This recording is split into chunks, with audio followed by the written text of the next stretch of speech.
1775. It's the nation's oldest combat service support branch. Tonight's representation of the U.S. military is led by Colonel William Jenks. And while we have a few of the emergency rescue teams represented here tonight, we'd also like to recognize the Shanksville, Pennsylvania rescue and recovery teams and the Fairfax County, Virginia and Washington, D.C. fire and rescue squads.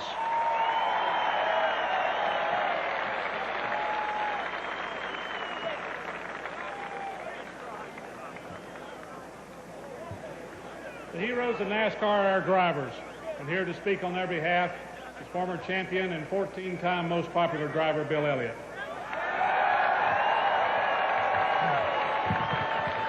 On behalf of all the drivers here tonight in the NASCAR industry, as we reflect back on what happened on September 11th, we realize what our freedom's all about. A lot of innocent men, women, and children lost their lives that day, and we as people realized what our freedom was all about. And I feel like that from my standpoint and all the drivers here tonight, we have a goal here tonight, and that's to race for the men, women, and children who lost their lives and the new heroes that we have that helped save lives that day. God bless. Thank you.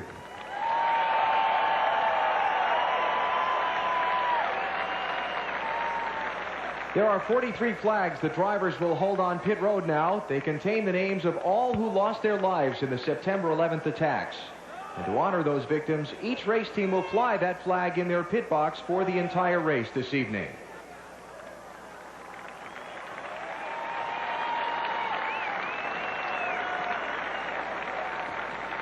Now to perform God Bless America, the Youth Education and the Arts presents the combined brass and percussion sections of the world champion Cadets and Crossmen Drum and Bugle Corps.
Now to give tonight's invocation, winner of 3 Super Bowl championships with the Washington Redskins and the 2000 NASCAR Winston Cup Series champion team owner, Coach Joe Gibbs. Let's pray. Father, we just want to thank you for loving us so much, for making this world, for putting us in it, for letting us have an opportunity to live in a country like this where we have freedom of choice. Father, as we pause and think about all those that were affected by 9/11, we pray for all those that lost their lives and for all of us that are left. Father, we thank you for the courage and for bringing us back from 9/11. Father, we pray for tonight. We pray for safety. Pray for every person here, and let us all appreciate you, Father. Thank you for sending your Son, Jesus, to die for our sins. We thank you for what we get to enjoy, and help us to enjoy tonight. In thy name we pray. Amen.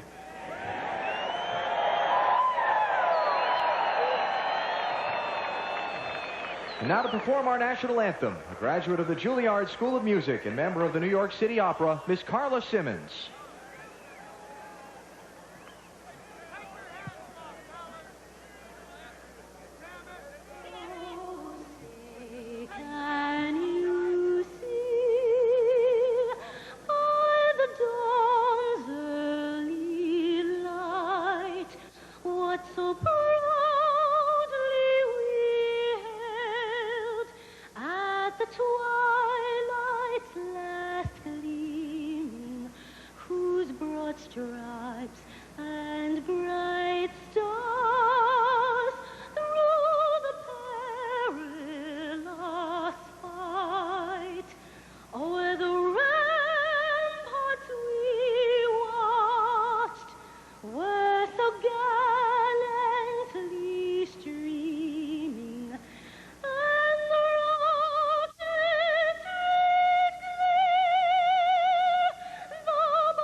In a moment, we turn our attention back to racing for the night. The command to start engines and begin this evening's race is coming up next from Richmond.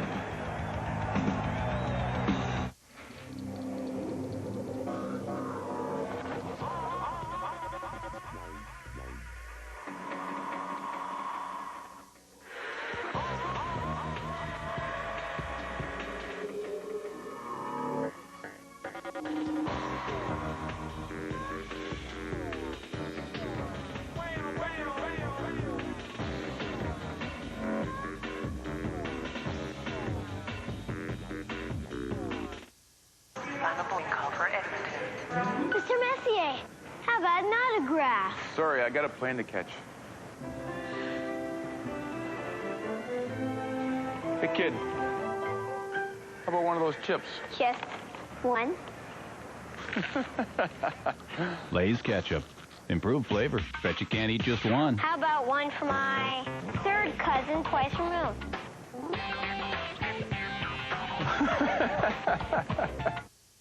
Someone's developed a micro device created to be the perfect killer. Injectable. One touch of a button, you can give a head a state of heart attack. It will take 2 extreme agents to stop it.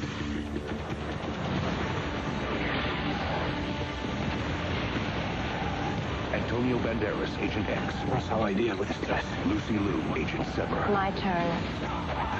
Ballistic, X versus Sever. Starts Friday, September 20th. It's got to be tough making the adjustment from playing to broadcasting, so we've tried to make Jock's learning curve as smooth as possible. Push! Come on, move it! 4.42, best time ever. Okay, Jock, most yardage, regular season game, passing the football. Jeff Garcia. More hair. Doug Flutie. Think better looking. Oh, Matt Dunnigan. 1994, 712 yards. Wasn't it 713 yards? Whoa! Jock, you rock!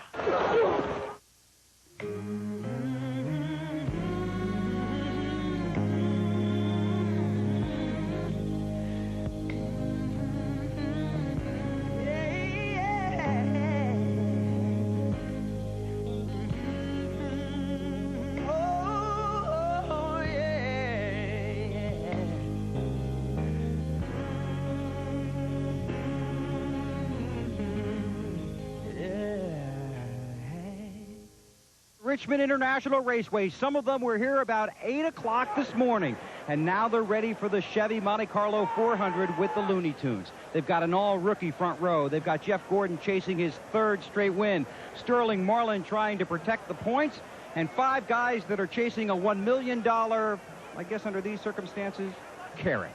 Now, here are 3 gentlemen, true professionals that might have to spend the entire night talking about Tweety Bird.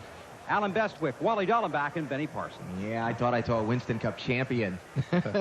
Hey, welcome back from your assignment. Glad to have you here. Thank you. It's good to be back. Appreciate it. Let's see. Last night's Busch Series race could politely be described as a wreck fest. The Winston Cup race here in May, 14 caution flags, tying a record for most yellows here. So what kind of night are we in for tonight, BP? We could be in for the same thing. What we have here, we have a situation. Everyone talks about a second group. I haven't seen it yet. All I can see is the bottom group, 1 lane around the racetrack. That is the preferred line, and all the drivers, all the cars will be going for that one spot. And guys, please, drivers, take it on yourself. Don't block.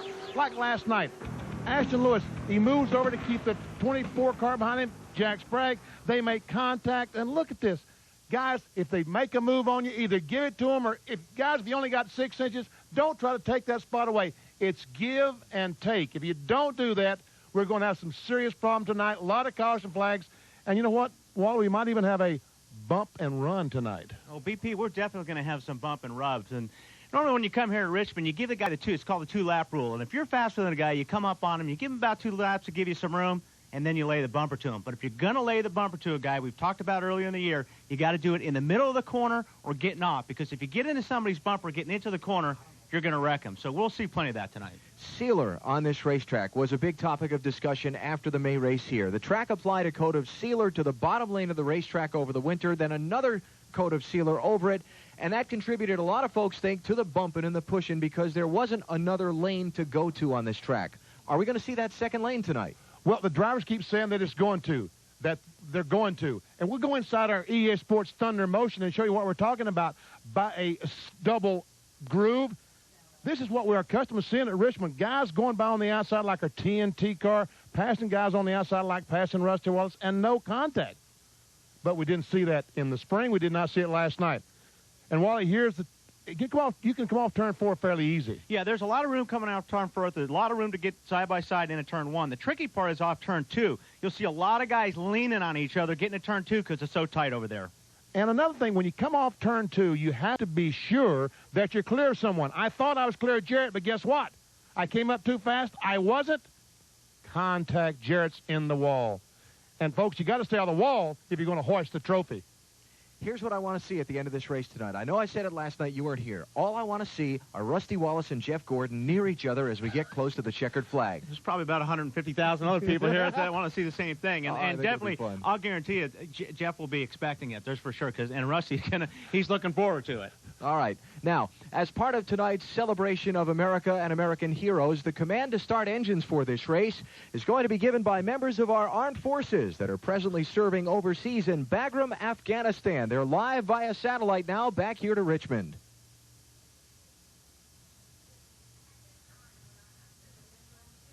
Friends, we're proud to serve the United States of America in the war against terror. We're ever mindful of the events just 1 year ago that brought us here. However, in the months since, we have seen our country come together as one. The Combined Joint Task Force 180 is honored to give the NASCAR drivers their most famous command. However, we need your help. Tonight is about solidarity. So we want all of you at Richmond International Raceway and everyone watching us on TV at home to help us give not only the drivers, but America. Yes, America. The command to get this night started. Are you ready, Richmond? Are you ready, America? 1, 2, 3.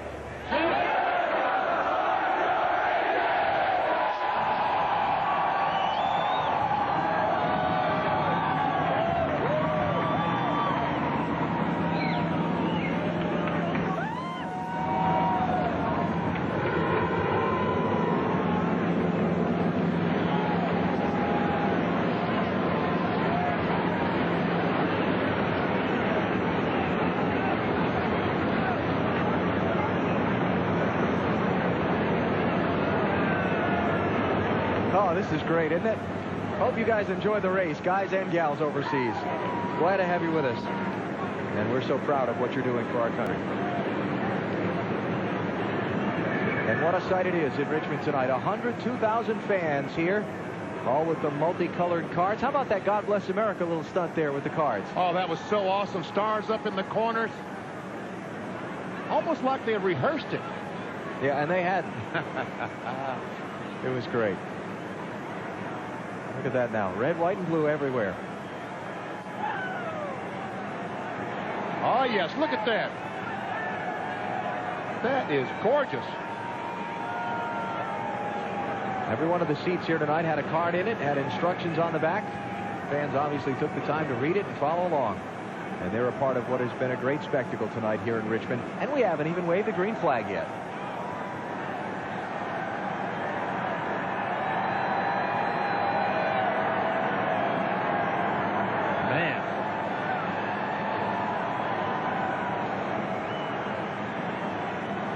This has been very, very special 20, 30 minutes. That is so neat. The flash bulbs going off everywhere. Wonder what that's like when you're in the race car, going around here on the pace lap and the parade lap. It's pretty cool. You see it. Yeah. Pretty neat.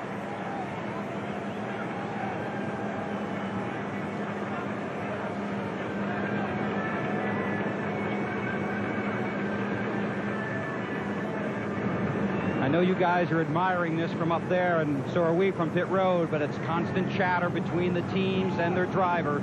The crews are admiring the view and trying to explain it to their drivers who only have a limited view here on pit road. But all the guys down here on pit road and the women down here too are just taken aback by the fans and the displays here tonight. Just amazing.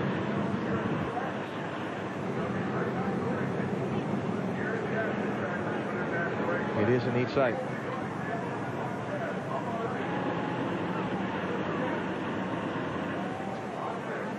Now I think these guys are just about ready to go racing. They've heard those engines run long enough. If they're not pumped up by now. Yes, they are. Unfortunately, I hope they get through the first couple of laps because they might be too pumped up. I know I would be.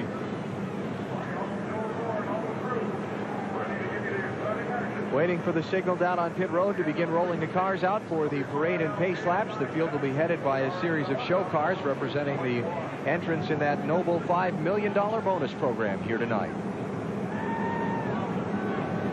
See the NASCAR officials all standing with their assigned cars, signifying that they've checked the driver's safety equipment.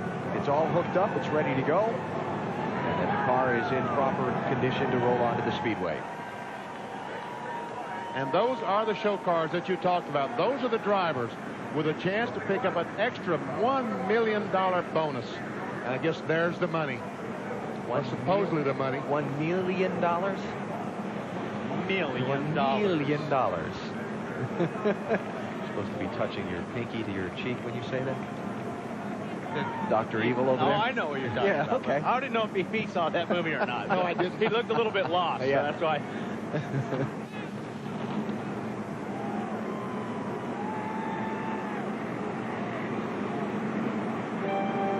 All right, here comes the field. Let's talk about some racing here, starting with tonight's winner of the Bud Pole Award.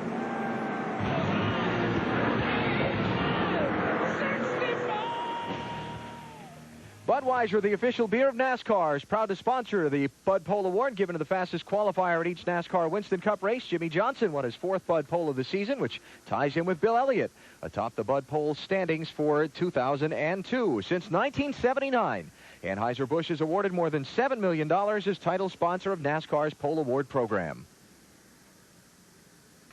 Here's the Walmart starting grid for tonight's Chevrolet Monte Carlo 400 in all-rookie front row, Jimmy Johnson and Ryan Newman. And in row 2, Dave Blaney, his best NASCAR Winston Cup start, and Mark Martin going for $1 million bonus winner at the Lowe's Motor Speedway in May. Great qualifying effort for Terry Labonte. He's got 3 wins here at Richmond. Ricky Rudd, last year's winners, with him in row 3. On the inside of row 4 is Todd Bodine. This is the first time he started in the top 10 at Richmond. And Mike Skinner on the outside. Great qualifying run for Skinner.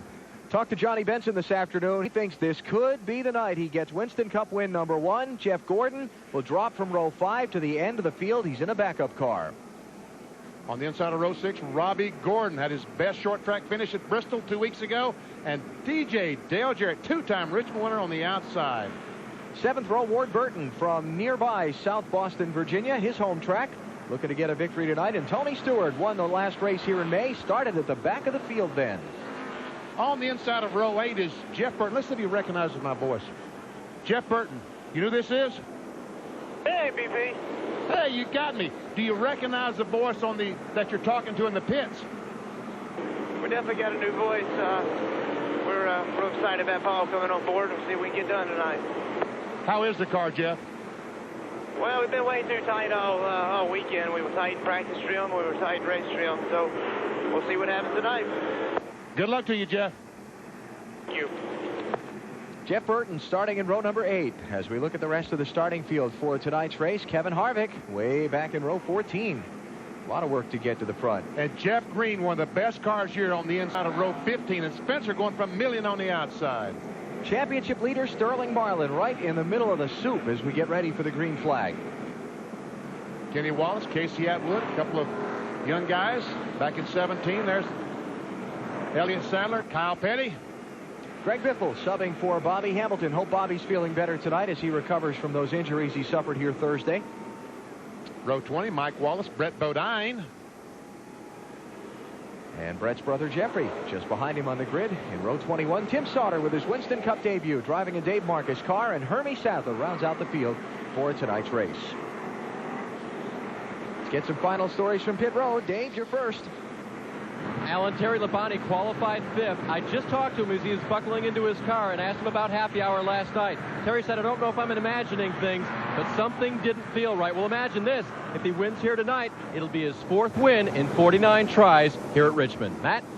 Dave, last week Mark Martin fell to 3rd in points, so he needs to pull out a solid run tonight to keep both Marlin and Gordon within striking distance. He already capitalized in qualifying. He starts 4th quick in happy hour. In 2002, 7th most points earned on the short tracks.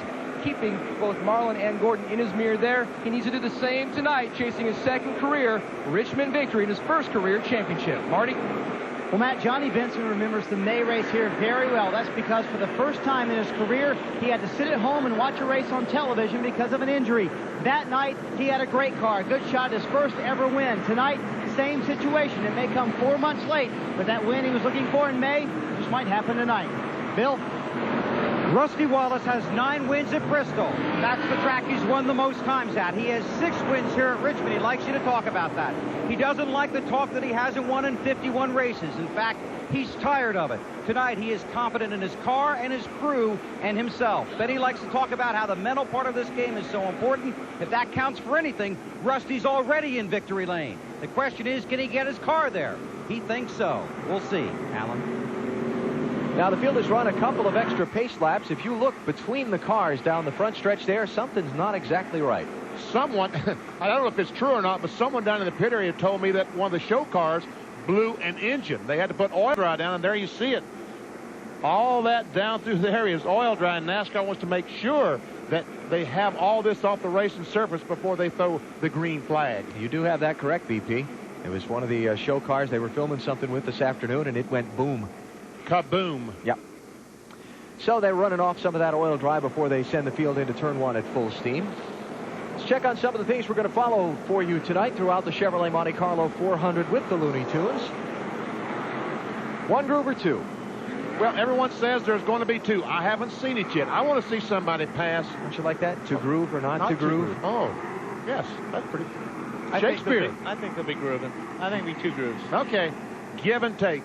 Please, drivers, do that. Give and take. Otherwise, we're going to have a bunch of caution flags. There you go, Bump and Wally. run. Bristol payback. Absolutely. Think so? Oh, you're just smiling, aren't you? Yeah. And Jeff Gordon trying to win a 3rd straight NASCAR Winston Cup Series race. 1 at Bristol, 1 at Darlington. Try to pick up the 3rd tonight. If he does it, he's going to come from the end of the line. He has to drop to the back in a backup car. Bagram, Afghanistan, our men and women in uniform with us tonight as we go racing at Richmond live on TNT. There's a Jeff Gordon hat in Afghanistan.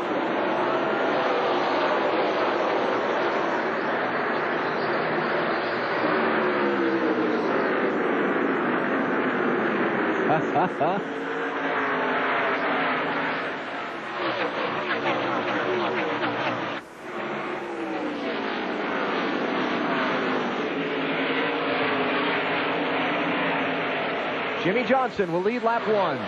Ryan Newman in 2nd. Dave Blaney slides into 3rd. Oh, Johnson loose. Hang on, Sloopy. And there goes Ryan Newman alongside. Trouble on the backstretch. 1 car is spinning around. Elliott Sadler is crashed after 1 lap. Oh, man. What was that you guys were saying about giving and taking? Yeah, I ain't got no oil pressure. And off of turn 2, especially because it is so tight back there. And we talked about that in EA Sports NASCAR Thunder. Ain't got no oil pressure. Don't drive it in. Let them tow it in. Got no oil pressure.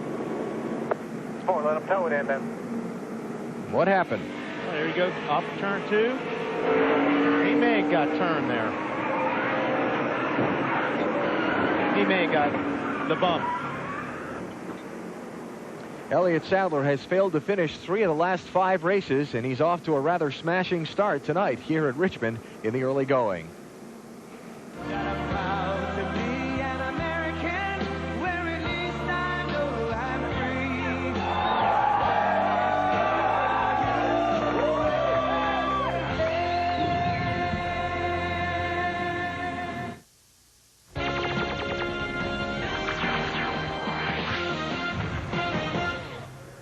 Well, they got a yellow flag. We're green to go. Welcome back to the TSN Newsroom. I'm Dan Pollard. We'll get you back to Richmond in a minute. The next edition of SportsCenter coming away at 2 a.m. Eastern. Here's some of the stories we're working on for that edition in what is a busy weekend of sports. Of course, the Canadian Open continues, 3rd round action. Canadian Ian Leggett had an up-and-down day. Just a shot off the pace starting off. An eagle on the par 5 16th. Gets it go. Even par 72 for the day. 6 back of Neil Lancaster. Here's some football action. Argos in Ottawa. Argos 1 yard passing in the first quarter, but they get it going late. This is Michael Bishop and Mookie Mitchell, 86 yards. The Argos win at 30-25. Jays and Red Sox, bottom of the 6th. Tied at ones. Cliff Floyd singles into right. Manny Ramirez comes to score. 2-1 Red Sox. At that point, they had 2 more, and 4-1 is the final. Finally, Pete Sampras, Andre Agassi meeting for the 34th time on Sunday in the men's final at the U.S. Open. Venus and Serena playing for the women's title later tonight. You'll see that on TSN. Back to the race. Time enough now for one last call. Go ahead, you're on the air. Hi, Hi, who's this? Sophie. And how old are you, Sophie? 6. 6 years old. Well, what can we do for you today, Sophie? I have big news. The entire city's listening. Go right ahead. Tomorrow is not back to school. It's all a big mistake. Well, do you have to know when does school start? Sometime in December after Santa Claus. Cool kid. The real big news, you'll find the greatest selection and prices at Staples Business Depot, your back-to-school headquarters. I think Jock's legal background has given the show a whole new element. Oh. Don't worry, it's a paper cut. To you, it's a paper cut. To me, that's a clear violation of Part 3 of the Canada Labor Code, Workplace Safety Rules and Regulations. One more example of the little guy getting the short end of the stick. Let me give him my card. You guys ever seen Aaron Brockovich? Who do you play for? It's all about balance.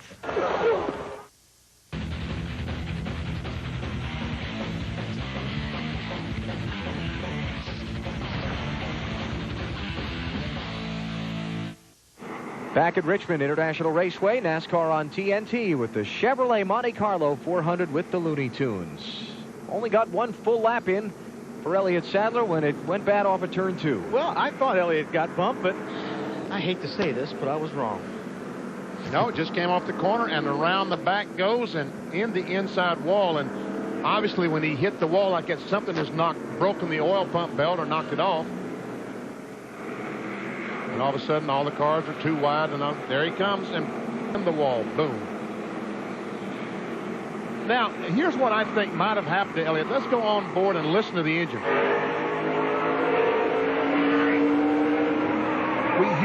We hear him come off the throttle. These lockers that they have in the back of these cars, off the throttle, when you're on the throttle, they lock up. When you back off, they unlock. And I think that he ran up behind Kenny Wallace, he backed off, and it unlocked, and around he went. Bill Weber. Getting ready to come to the green. Chad Knaus is talking to your driver. You were concerned about the condition of the track on the green flag. Yeah, you know, when they were getting ready to throw the green, there was still an awful lot of dust getting down into turn 1 and through turn 2. So we were a little concerned about it, but, you know, Jimmy did a great job, a good start there, good initial start. We got the lead, led that lap, so now we're going to kind of sit back and hopefully ride in the top 5. I'd like to take a minute and say hello to Papa Joe. He's back home. He's not feeling real well, and we just wanted to let him know we're thinking about him. Attaboy. Got sideways in there. And Mike Skinner gave. Yeah. He was trying to get alongside Ricky Rudd going down in turn 1. When he saw that Rudd was going to be in a bad spot, he backed off and gave. That's what it's going to take to get us through the night without so many crashes. Skinner running 5th now, trying to get 4th spot away from Ricky Rudd. Got it. And I think Ricky gave a little bit on that one. Exactly. I agree with you, Wally. Mark Martin next behind Rudd to put some pressure on there. Then it's Terry Labonte, and here comes Dale Jarrett. There's the 88 car to his inside, to Terry's inside. Oh, trouble. Hard into the wall. Oh, two more behind him. Jimmy Spencer. And the point leader, Sterling Marlin. Jeff Burton, Spencer, and Sterling Marlin are all crashed. And that is a hard lick. Jeff Burton is trying to start his car.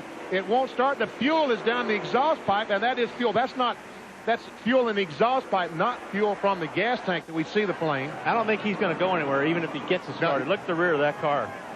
And, Jeff, don't step out because you'll step on a flame. NASCAR is instructing the drivers to go down pit road with their cars because the accident scene covers up all of the racing surface in turn 3. Now, that was gasoline. And now we got gas pouring out the back of the car and a flame up in the front of the car. Just be careful, guys. Jeff. And there's a radiator broken. All that is fluid from the radiator in the 40 car. Jeff Gordon's the rear brakes locked up. Rear brakes locked up on Sterling's car. Is that what I heard? Well, I think it was whoever was behind Sterling, maybe. Jeff Gordon's race strategy may have just changed. Because Sterling Marlin's car, boy, that's going to be tough to get fixed. I'm going to be racing for points. He's going to be real careful tonight. Yeah. Sterling Marlin, the point leader, with severe damage. Jimmy Spencer's okay. You saw Burton get out of his car. You saw Sterling taking off his helmet. Bad night for Chip Ganassi Racing. I'm telling you.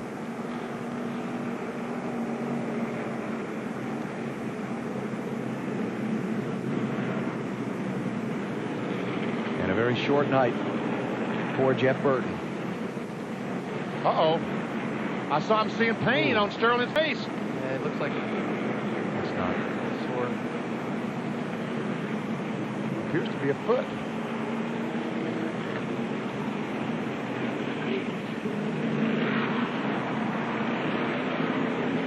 No, it's not a foot. Looks like a shoulder, maybe? All right, this is what we have of the accident. That was part one. Then behind them, the other two crash. Wow. Long way behind them. Maybe that's what they're talking about when Sterling was backing off because of the wreck. See on board. Yeah, can't tell nothing by that. Well, car's up against the wall. It's 3 and 4. Waiting for somewhere you can. You say it was slick for some reason? All right, the field is being stopped on pit road. They're going to red flag the race because there's quite a bit of cleanup that needs to be done inside 3 and 4. Marty. Jimmy Spencer talking it over with Lee McCall, the crew chief for Sterling Marlin. Sterling has gone into the ambulance. What happened, Jimmy? I don't know. You know, I saw the 99 car and everybody checked up, and I checked up, and it was just a chain reaction for us. Sterling and me teammates, and we were in the Winston Noble Million, and now we're the first car's out. So just part of it, you know. Team Target had a really good car here. I was excited about tonight going for the million, and Sterling leading the points is really going to hurt him. But we'll rebound next week at New Hampshire. A lot of people talking about the track slick. Was it really slick out there? Oh, slick ain't the word for it. It was, I can't believe, I ain't going to say anything. All right, Jimmy, the discretion, the better part of valor right there as Jimmy heads off to the hauler. Under the red flag, early here in Richmond, 11 laps complete, and the championship leader has crashed heavily.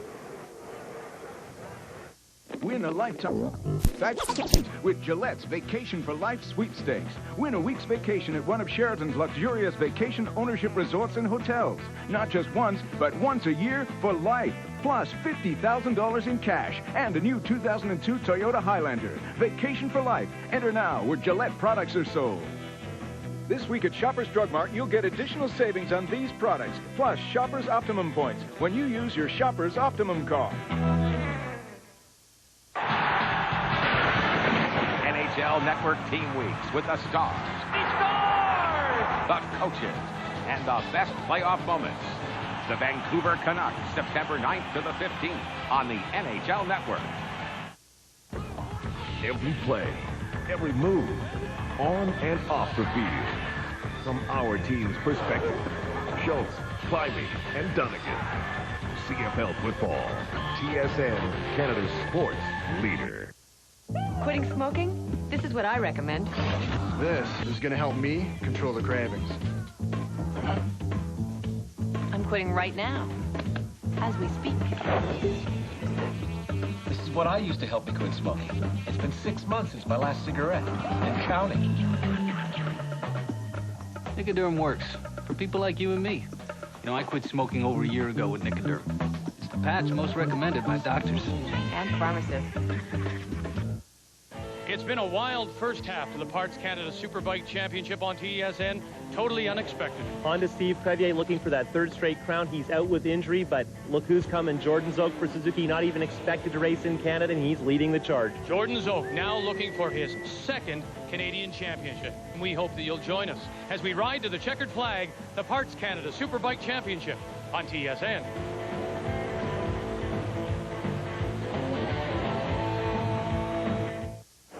Certainly with 21. Live in Afghanistan, having a great time watching the race. And Nathan, I understand that you have somebody back home that you want to say hello to? Yes, I'd like to say hi to my wife, Joy, and my new baby, Natalie. Hey, honey, I got to go. I got to send it back to Alan. All right, Nathan.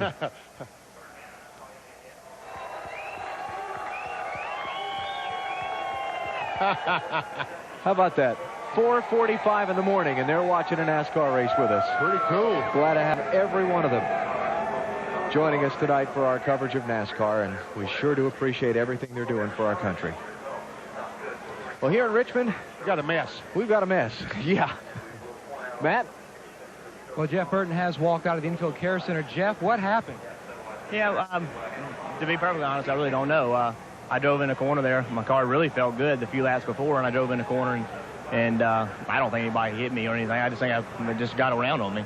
And I backed in the corner really hard, and I saw Sterling hit head on real hard, but he's real sore, but I think he's okay. Now, a lot of drivers have been complaining about the bottom groove, that it was oiled down earlier today from a show car. Did you feel that slipperiness out there, too?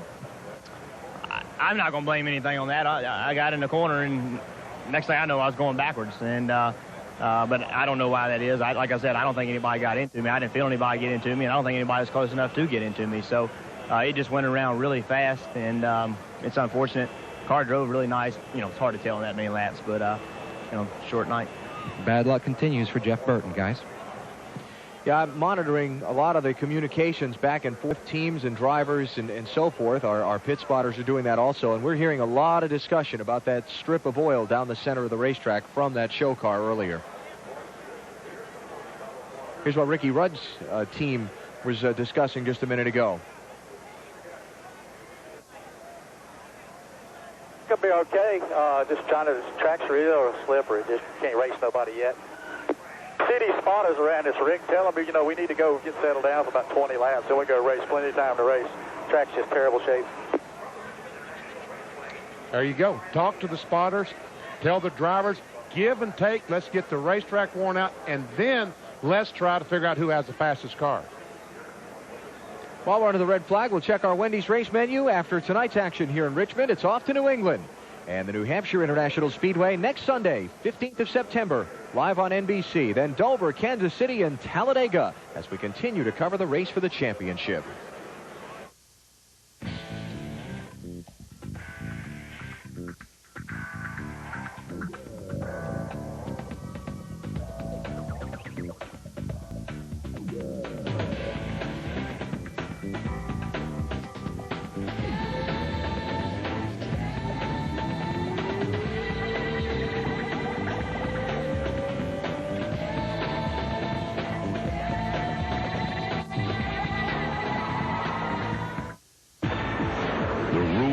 Changed.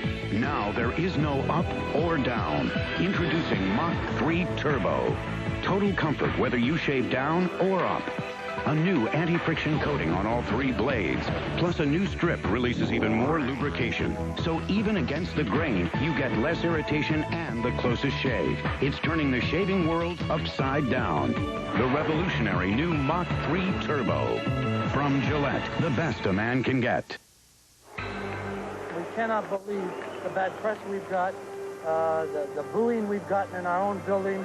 And you hear this 30 years later, and I still don't understand it. The fans were frustrated. Expectations were too high. They took it out on us, but it was tough. And we became a team after that, a real team. The 1972 Summit Series. Game 4 tomorrow, all day, every 2 hours, exclusively on ESPN Classic Canada. This riveting game of croquet didn't start with a review of the formal rules, or even the creative placement of the wickets. No, it began just a bit earlier at Canadian Tire, when someone showed a distinct interest in the game. She's a natural. Yeah, I think she is. Or at least the game pieces. Funny how where you end up has a lot to do with where you start. Canadian Tire. We cannot believe the bad press we've got, the booing we've gotten in our own buildings. I mean, here it is 30 years later, and I still don't understand it. The fans were frustrated. Expectations were too high. They took it out on us, but it was tough. And we became a team after that, a real team. The 1972 Summit Series. Game 4 tomorrow, all day, every 2 hours, exclusively on ESPN Classic Canada.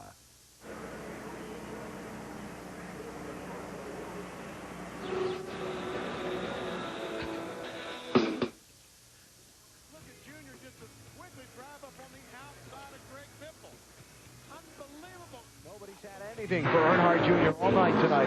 So he does not want any changes. But he also said, we've got so much motor, I just roll it in, get it pointed, and it's like game over. First race, first victory. Feels good. Oh, no, you did good for your debut there, buddy. Here's our NASCAR Busch Series update. Dale Earnhardt Jr. 2 wins in 3 Busch Series starts this season. And Kevin Mannion, the crew chief, is a victor in his first start as crew chief. Jamie McMurray with his best ever Busch Series finish. And then we find out today he's got a Winston Cup ride for next year with Chip Ganassi. Point standings, 78 between Greg Biffle and Jason Keller. Thursday night in Richmond, the NASCAR Craftsman Truck Series held a race. The accident involving Bobby Hamilton on the final laps in which he was injured. Tony Stewart stayed out late in the race when some others pitted and held off Kevin Harvick for the win. And the Craftsman Truck Series Championship, still a good one, as they get set to head to the Monster Mile in Dover, Delaware, 1 week from Friday. About 6 more races to go for the trucks, 147 points between 1st and 5th. Let's try to talk to Jeff Green and see what he says about the racetrack. Jeff Green, Benny Parsons, you got me? Go ahead, Benny. All right. We heard some reports the racetrack very slick. What are you saying? Them other guys are sliding around a little bit, but this AOL Chevy's pretty good right now. It's just kind of biding their time. And I don't know what happened there to Jeff, but turned around pretty quick. And I guess the 40 and the 41 got in it too. But a little bit early to be doing that. Hopefully we can just march up through here with my teammate. Hopefully get in the top 10 here for long. Todd Barrier, your crew chief, told me today that this car is, your car, the AOL car, is very, very good. It is. It was in the daylight. Our main objective here is to keep up with the racetrack. If we can do that, we have a chance of having a good night here at Richmond. Try to get that first victory, okay, Jeff? We got to get in the top 5 before we do that, but we're knocking on door. We're going to try our darndest tonight, Benny. Good luck to you. Under the red flag here at Richmond in the Chevrolet Monte Carlo 400 with the Looney Tunes. I know Bugs and the rest of them are ready to get back to racing.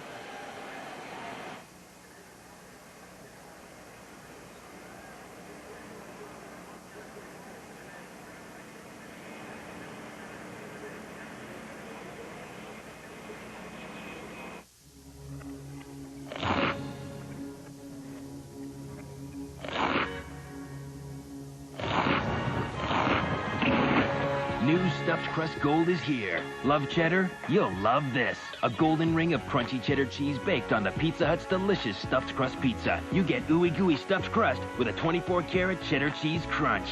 Get it before it's gone. This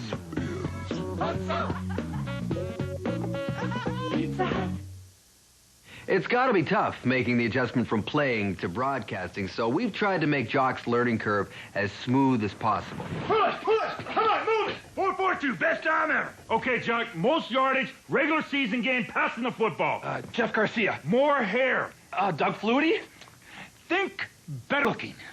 Oh, Matt Dunnigan. 1994, 712 yards. Wasn't it 713 yards? Whoa! Jock, you rock! While Mark was putting up his own for sale sign, someone else was helping his neighbors, Paul and Diane, with the plans to sell their home. As Mark spent Saturday figuring out legal agreements and trying to set his home's value, someone else was preparing a counteroffer so Paul could help at the school fundraiser. And while Mark and his wife were reevaluating their asking price once again, someone else was finalizing the sale for Paul and Diane. You've got a life. We let you live it. We're realtors. Real estate is our life.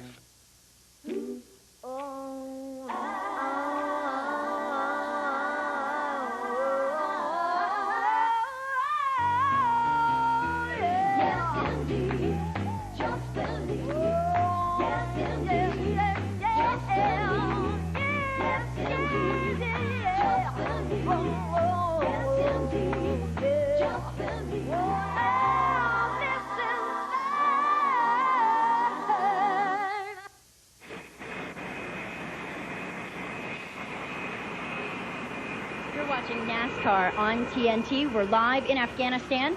Right now we have one of our biggest NASCAR fans. Nikki, what driver is your favorite and why? Dave Blaney, because I love the World of Outlaws and I love NASCAR.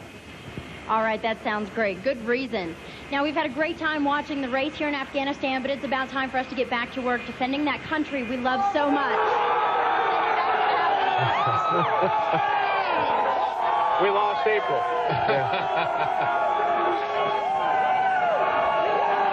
Where is April? She's gone. Swallowed up in the crowd. We thank each and every one of you for helping out with our salute to America tonight. There's that Jeff Gordon hat I was talking about.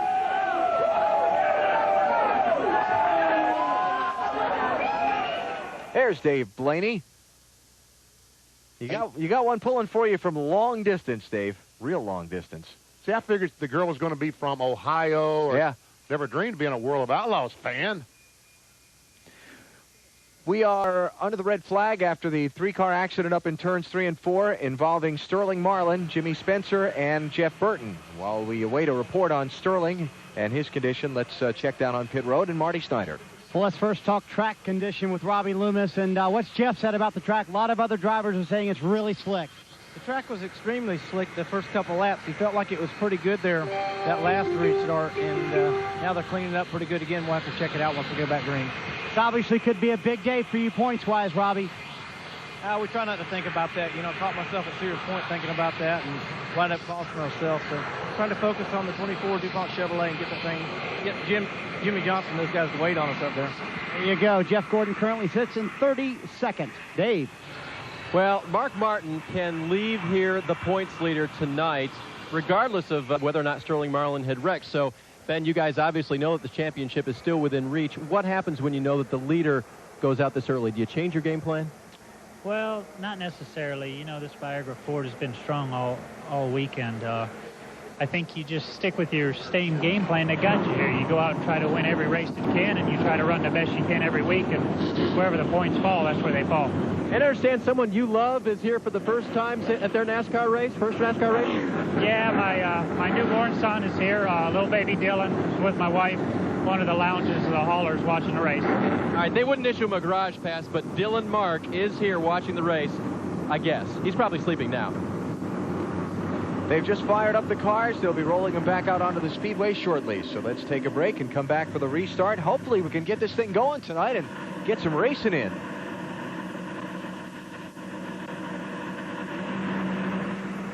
Did you know, since 1983, Canadians have trusted their safety to the windshield repair and replacement experts at Apple Auto Glass?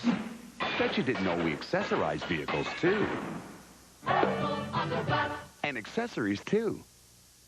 Come on, we're going car shopping. In Dublin, Ohio, home of Wendy's, things are looking up. One reason is Wendy's Super Value Menu. Junior bacon cheeseburgers, drinks, fries, all just $1.39 each. So we have money left for the things we need. Get a grip. Wendy's, it's better here. Bachelor number 1 is Herb. Herb is a stylish salesman with a penchant for plaid and polyester. Bachelor number 2 is Mork. Mork loves to travel and is looking for a girl that's out of this world. And bachelor number 3 is Ed. Ed is a hyperactive guy who will go completely mental if he doesn't find a date. Which one will our lucky bachelorette pick? Make a date with SCTV, WKRP, and Mork and Mindy. Weekdays starting at 4 on the Comedy Network. The Comedy Network is turning 5. And we're celebrating. I can't believe the Comedy Network's 5. I'm so sorry we've been wasting your time. You could have learned a language. 5 years well wasted. Yeah! With a kick-ass new season. Yay! Be more funny. Follow me, nudge, nudge. We're 1, 2, 3, 4, 5. And we're so. The Comedy Network. It's 5 years well wasted.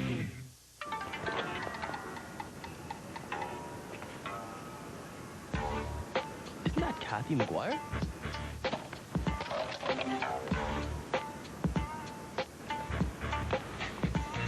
You could win big in the Build a Big Mac game. Win instantly or collect to win. Toyota RAV4s and Toyota Camrys, Toshiba plasma displays, Nintendo GameCube systems, millions in cash and prizes.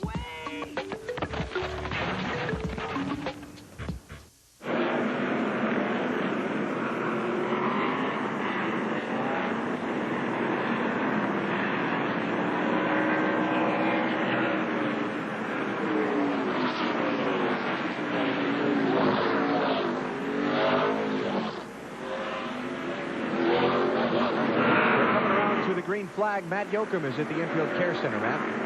Al Shoup has walked out of the infield care center. He's a team trainer for Chip Ganassi Racing. Al, how is Sterling? Man, we've assessed the situation inside. He's got a chest contusion, which is the right middle of his chest, and he's got a little bit of spasm both sides of his shoulders, but no broken bones. Did he say what happened? No, he didn't really say what happened because it all happened like a split second, so we're still trying to assess exactly what happened. Quick as we do, we'll let you know. Over the past 10 races, Sterling Marlin has only gained points in 4. Looks like that bad luck trend could continue. We're green. Finally back racing after a 16-minute run flat. Jimmy Johnson, actually Ryan Newman is the leader. Jimmy Johnson is second. Dave Blaney is third. Skinner is holding down fourth spot. And I'll tell you what, Dave Blaney looked very impressive going outside and on the speed that time. Here he comes to the inside of Johnson, second place. That's what I'm talking about.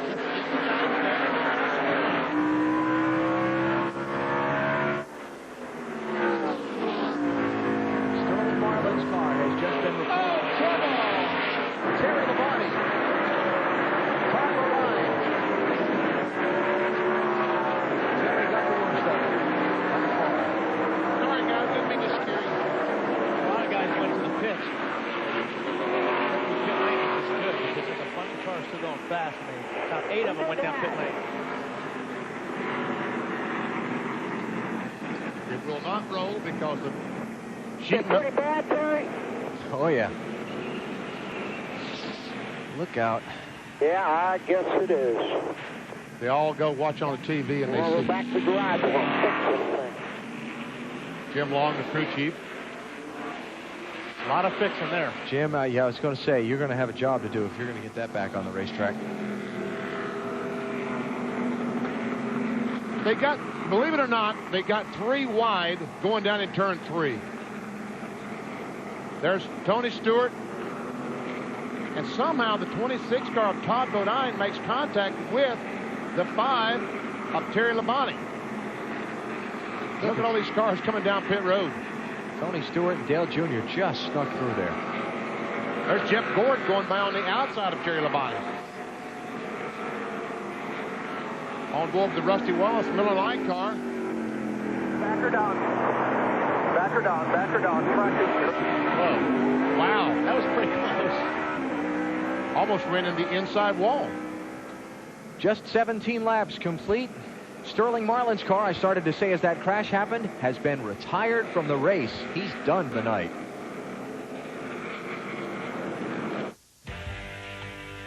The bow. Resistance becomes strength. Becomes power. The power to change and reshape your entire body. This is Bowflex. An entire gym in one easy-to-use machine. So powerful, it delivers over 60 health club quality exercises with up to 410 pounds of resistance in any room in your home. Strength training with Bowflex is so effective that we guarantee you'll get the results you want in 6 weeks or less. One simple workout. 20 minutes a day. 3 days a week. Bowflex is real. The results are real. And you can own one with no money down and low monthly payments, now available in Canada. Call right now for a free video and brochure. Bowflex. The power is yours.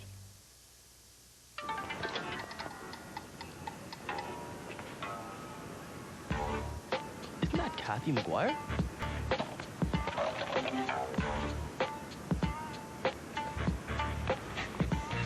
You could win big in the Build a Big Mac game. Win instantly or collect to win. Toyota RAV4s and Toyota Camrys, Toshiba plasma displays, Nintendo GameCube systems, millions in cash and prizes.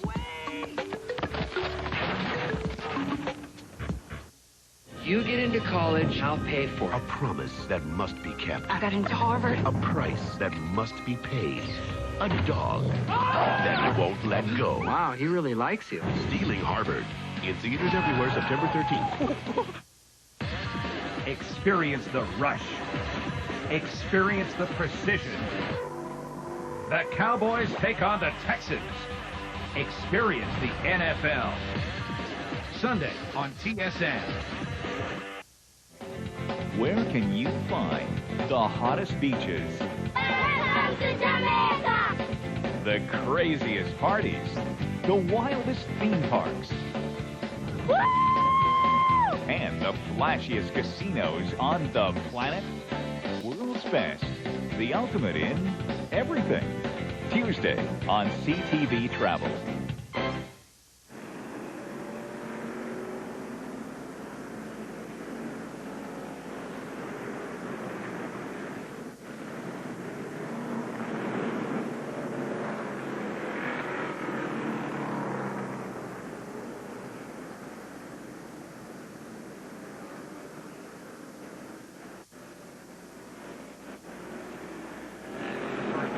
$17 laps, 3 cautions tonight here in Richmond. Terry Labonte involved in yellow flag number 3. Take a look here where Todd is down at the bottom of the racetrack. He's on the inside of Tony Stewart. Now, Todd is all the way down at the bottom of the racetrack, and it looks like Terry just came down and didn't know he was there, like we saw in the ER Sports Thunder Motion BP. You gotta be aware of where everybody's at. But Todd was all the way down at the bottom of the racetrack, and he had nowhere to go. We're on board with Todd Bodine in the Discover card, and he's go down the corner, backs off, and there's the contact, and around he goes. I just don't think Terry knew he was there.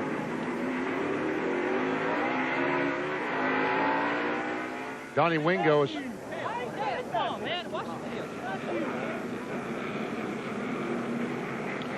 Short track racing. Pampers are already boiling. We're not even 20 laps into this thing. Bill Weber told us on the commercial break that some of the teams are sending another spotter down to turns 3 and 4 because the 5-spotter talked about not seeing the 26 car. He's down very low on the racetrack, and the visibility, so there's a bunch of people, a bunch of trailers parked over there. They can't see the bottom group. He never saw Todd Bodine down there. He didn't know to tell Terry, that someone was looking. See, on the right side of the screen, the corner of the tractor trailers, the bottom here. Yeah, the bottom group of the racetrack is behind that when you're looking from where the spotters stand, right. Which is... Oh, you look right here where the cars are. That's the close-up view. The trailers on the left were the ones that we were looking at across the track See there. the shot here where the cars are? They're down at the bottom. See, we see those cars are going in the racetrack. They're going around the racetrack, but you really can't see them as they go behind those trailers. That's why they're talking about sending a spotter, I mean, maybe to stand on the trailer in here someplace and try to warn the driver when someone is looking. And not only that, but Todd's car is pretty much black, which even makes it harder to see. Exactly. We're getting ready to go back racing next time. Bobby Labonte pitted.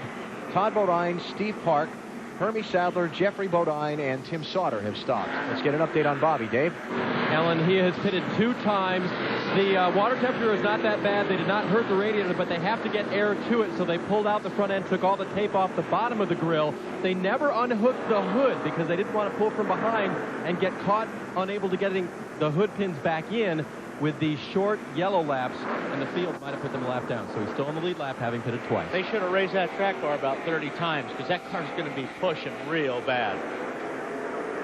Now, the longest we've run under the green flag consecutively so far, 3 laps. Let's see if we can do a little bit better than that this time. Boy, I hope so. Johnny Benson shoved wide. Dale Jarrett taking 6th place from Mark Martin.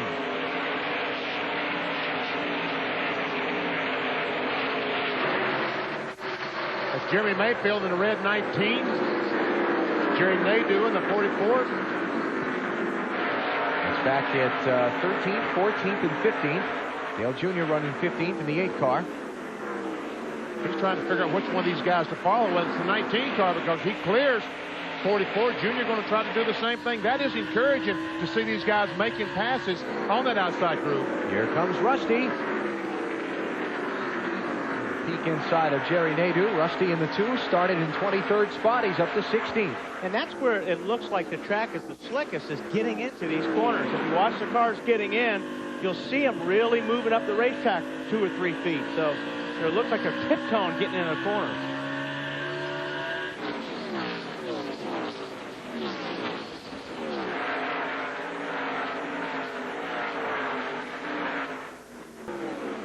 Dale Earnhardt Jr. led 190 of 250 laps in last night's NASCAR Busch Series race here. I stopped by today and talked to Tony Uri Jr., the car chief on that 8 car, crew chief on the 8 car, and see Mike Skinner going by the 28 car, moves into 4th. Good run for Skinner. But Tony said they wanted to paint that car last night in red if they could somehow sneak it in tonight's race.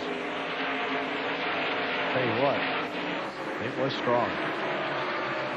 Rudd, Dale Jarrett running there. Let's check back again. Here's Junior moving up another spot. He's going to get 14th away from Jeremy.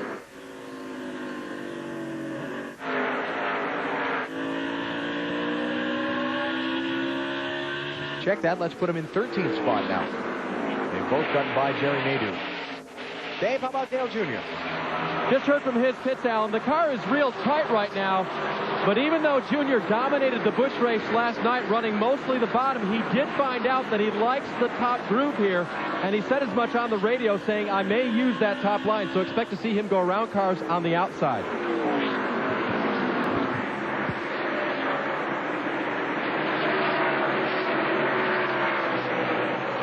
Check this out. Dale Jarrett working on Ricky Rudd.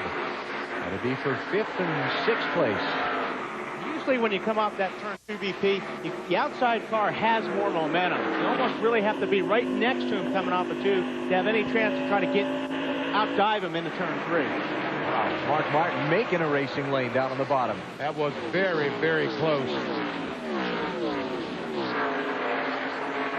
The bright orange spoiler on Mark's car. Oh, contact. Jarrett's in the wall. Hard in the wall. That's almost exactly. The wall pretty hard, Todd. Yeah, he's got big problems. Big damage. That was a slide job there, wasn't it? That was almost like NASCAR EA Sports Thunder. Same car even. Same, yeah. Man, they're smoking pretty bad. Clear low, clear low. It's Bobby Jeffries, the spotter.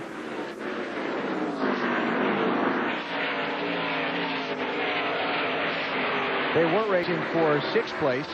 They'll be seeing a black flag pretty soon, I bet. They're keeping an eye on it, Wally. One of the spotters has called it into the control tower, and they're having a couple of guys around the racetrack look at it. Both of them on the right side.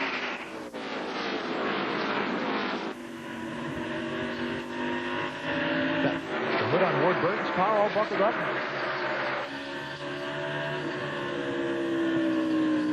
Here comes Jeff Green. Trying to move into the 15th. He is in the 15th position. About to lose it, though. Jerry Nadeau has gone to the outside. You see how that outside lane looks like he may start becoming in, BP? Oh, careful, careful, boys. There. Thank you.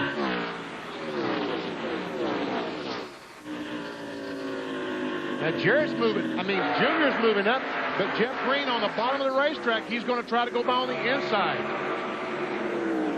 Jeff Green started 29th. He's racing for 15th right now.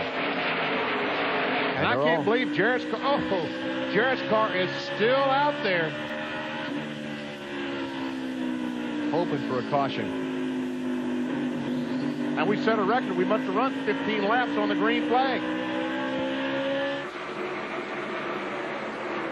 You're close, BP. 13.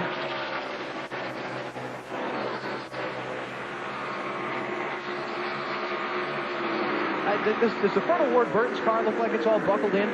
Or is that just that different paint job under the lights? Yeah, he's got some damage there, too. Dave? Well, Ward, at that last caution flag that we had, Alan, he did have some damage there, but his crew checked it over from up above and from up top of the pit box, and they believe that it's okay. Ward so far has not complained about the handling. A big concern will be if that radiator opening is closed off. Looks like it's high enough, but the damage is above that. Now, I would guess that he's getting most of the air going to the grill in that area, and that doesn't appear to be damaged too badly. Well, we still got this mix-up here between Junior and Nadeau and Jeff Green and Jarrett and Rusty and, well, about all of them. I can't believe Dale Jarrett either hasn't had to pit or isn't running about last, because he hit that wall hard. This is 4th place. Tony Stewart is on the move. Started 14th. squeezed right through that rack. That was very close. Takes a spot. He got 5th away there from Rudd. Now he works on Skinner for 4th.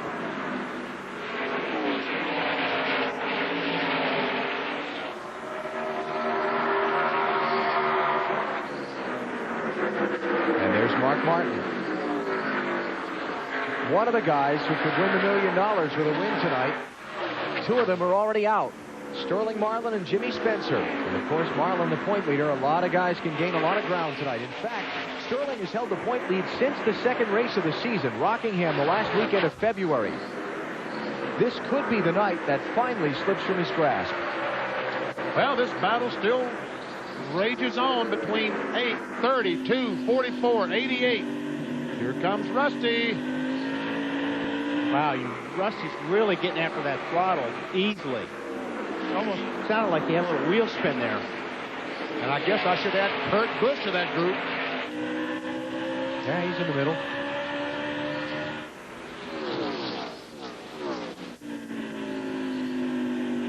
There are the championship standings if the race ended now. Look at that. 46 points to 5th. Unbelievable. But as rugged as this thing has been to start with, you know, it's not over. Yeah, a lot of these other guys could have problems by the end of the night. Stewart's car is working down on the bottom so good right now. His car is getting in so much better than these other cars around him. It's just hard to pull up beside somebody when you're coming off that bottom lane. Because like I said earlier, when you're in that top groove, it seems like you have a little bit more momentum getting off the corner. But you know, that's always Tony. Oh, there we go. That's, again, and that's what we talked about in EA Sports NASCAR Thunder, getting off turn 2. So doggone difficult because Tony Stewart needed to use the entire racetrack. But when there's another car there, like Mike Skinner was, a lot of contact. Ryan Newman is out in front. He has led 46 of the 47 laps that have been run so far in Richmond. You're watching NASCAR on TNT.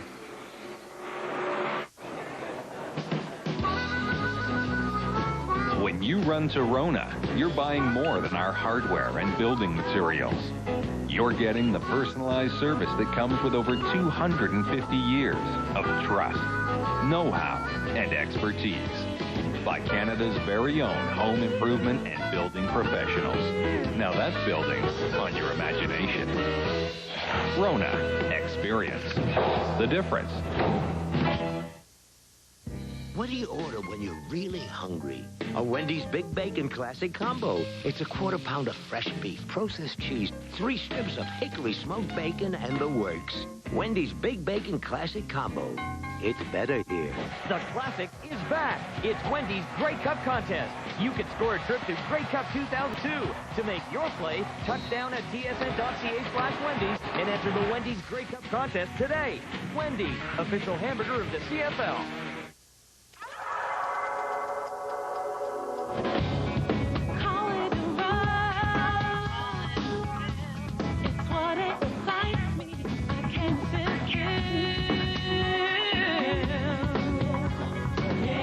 If your idea of a camping trip includes things like running water, there's an SUV that's equally civilized.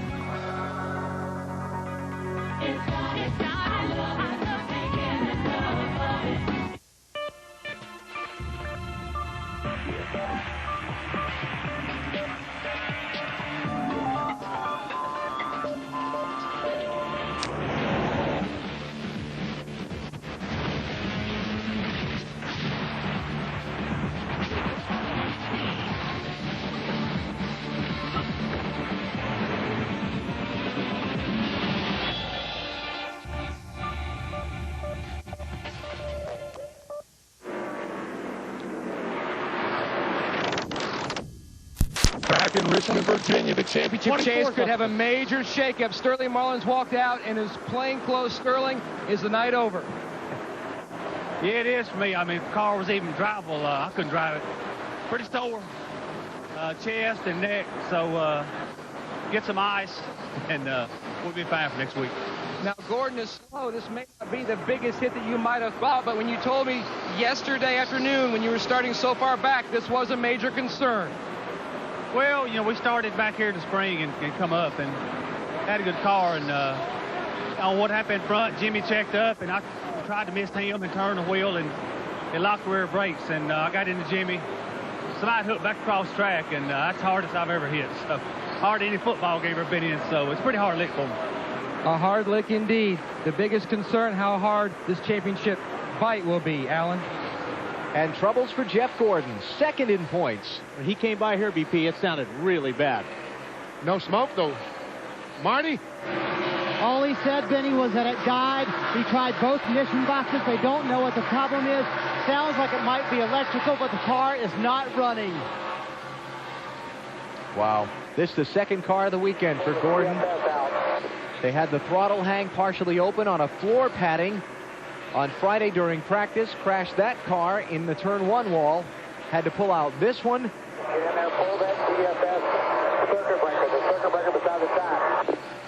And now 53 laps in, he's on pit road when the opportunity to gain points on Sterling Marlin was there.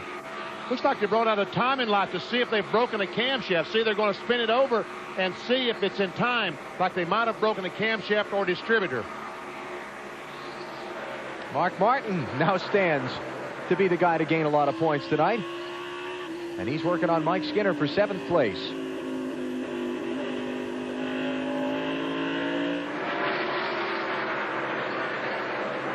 Sterling Marlin has only failed to finish one race so far this season. That was Sears Point, where they broke the engine. He's out for the night. Jeff Gordon, it's been since Darlington in March of 2001 that he's dropped out of a race.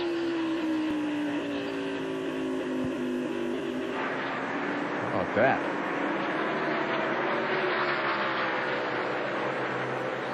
And they continue to work on that 24 car.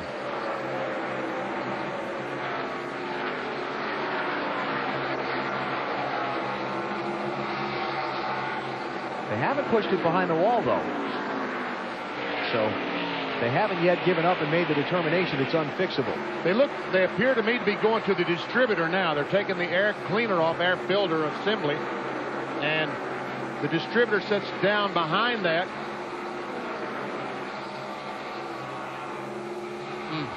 And still we watch Mike Skinner and Mark Martin race for 7th and 8th, and Mark not quite able to make the move around Mike. You know, Chris Carrier, since joining this Ford team as crew chief, he's really done a good job with that car. Behind the wall right here, guys. Somebody run to the truck and get my spare open distributor. A spare distributor. you know, Tony Stewart trying to go by the 77 car for 3rd and does. You know, they have backups for all. The 24 car, for instance, has a backup for everything. A spare battery, a spare coil, a spare ignition wiring harness, but you can't run but one distributor. And they've got to take, if that is what broke, they've got to take it out and put a new one in. Tony Stewart marching forward. He's up to 3rd spot now. He started the race in 14th. Tony Stewart has led 5 of 7 starts here in Richmond. His worst finish at this track in his Winston Cup career is 15th. Points leader, Sterling Marlin leader, started 32nd. He's out. He's going to finish 42nd. Jeff Gordon, he's off the racetrack. He started in the back of the field because he had to go to backup. Mark Martin still out there in 7th position. What are you pointing at? I was pointing at the rotors on the 20 car. Looked like they were pretty red. Working them hard in the early going. He's trying to get up there. Ryan Newman has caught the tail end of the field. He's about to put 2 Bodines a lap down. There's Brett in the 11 and Jeffrey in the 09. Dale Jarrett still out.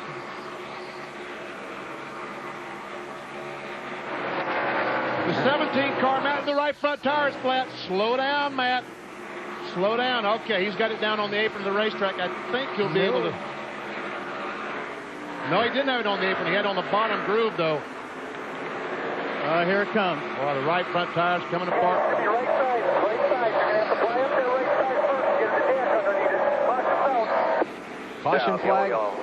Debris from Matt Kenseth's car. Have the fender up. I'm going to come straight down and get right side and get back out of there. 10-4, come on. Well, he's already lost one lap. Looked like both of the Badine brothers got their laps back, and I tell you what, when those tires come apart, they make a genuine #1 mess.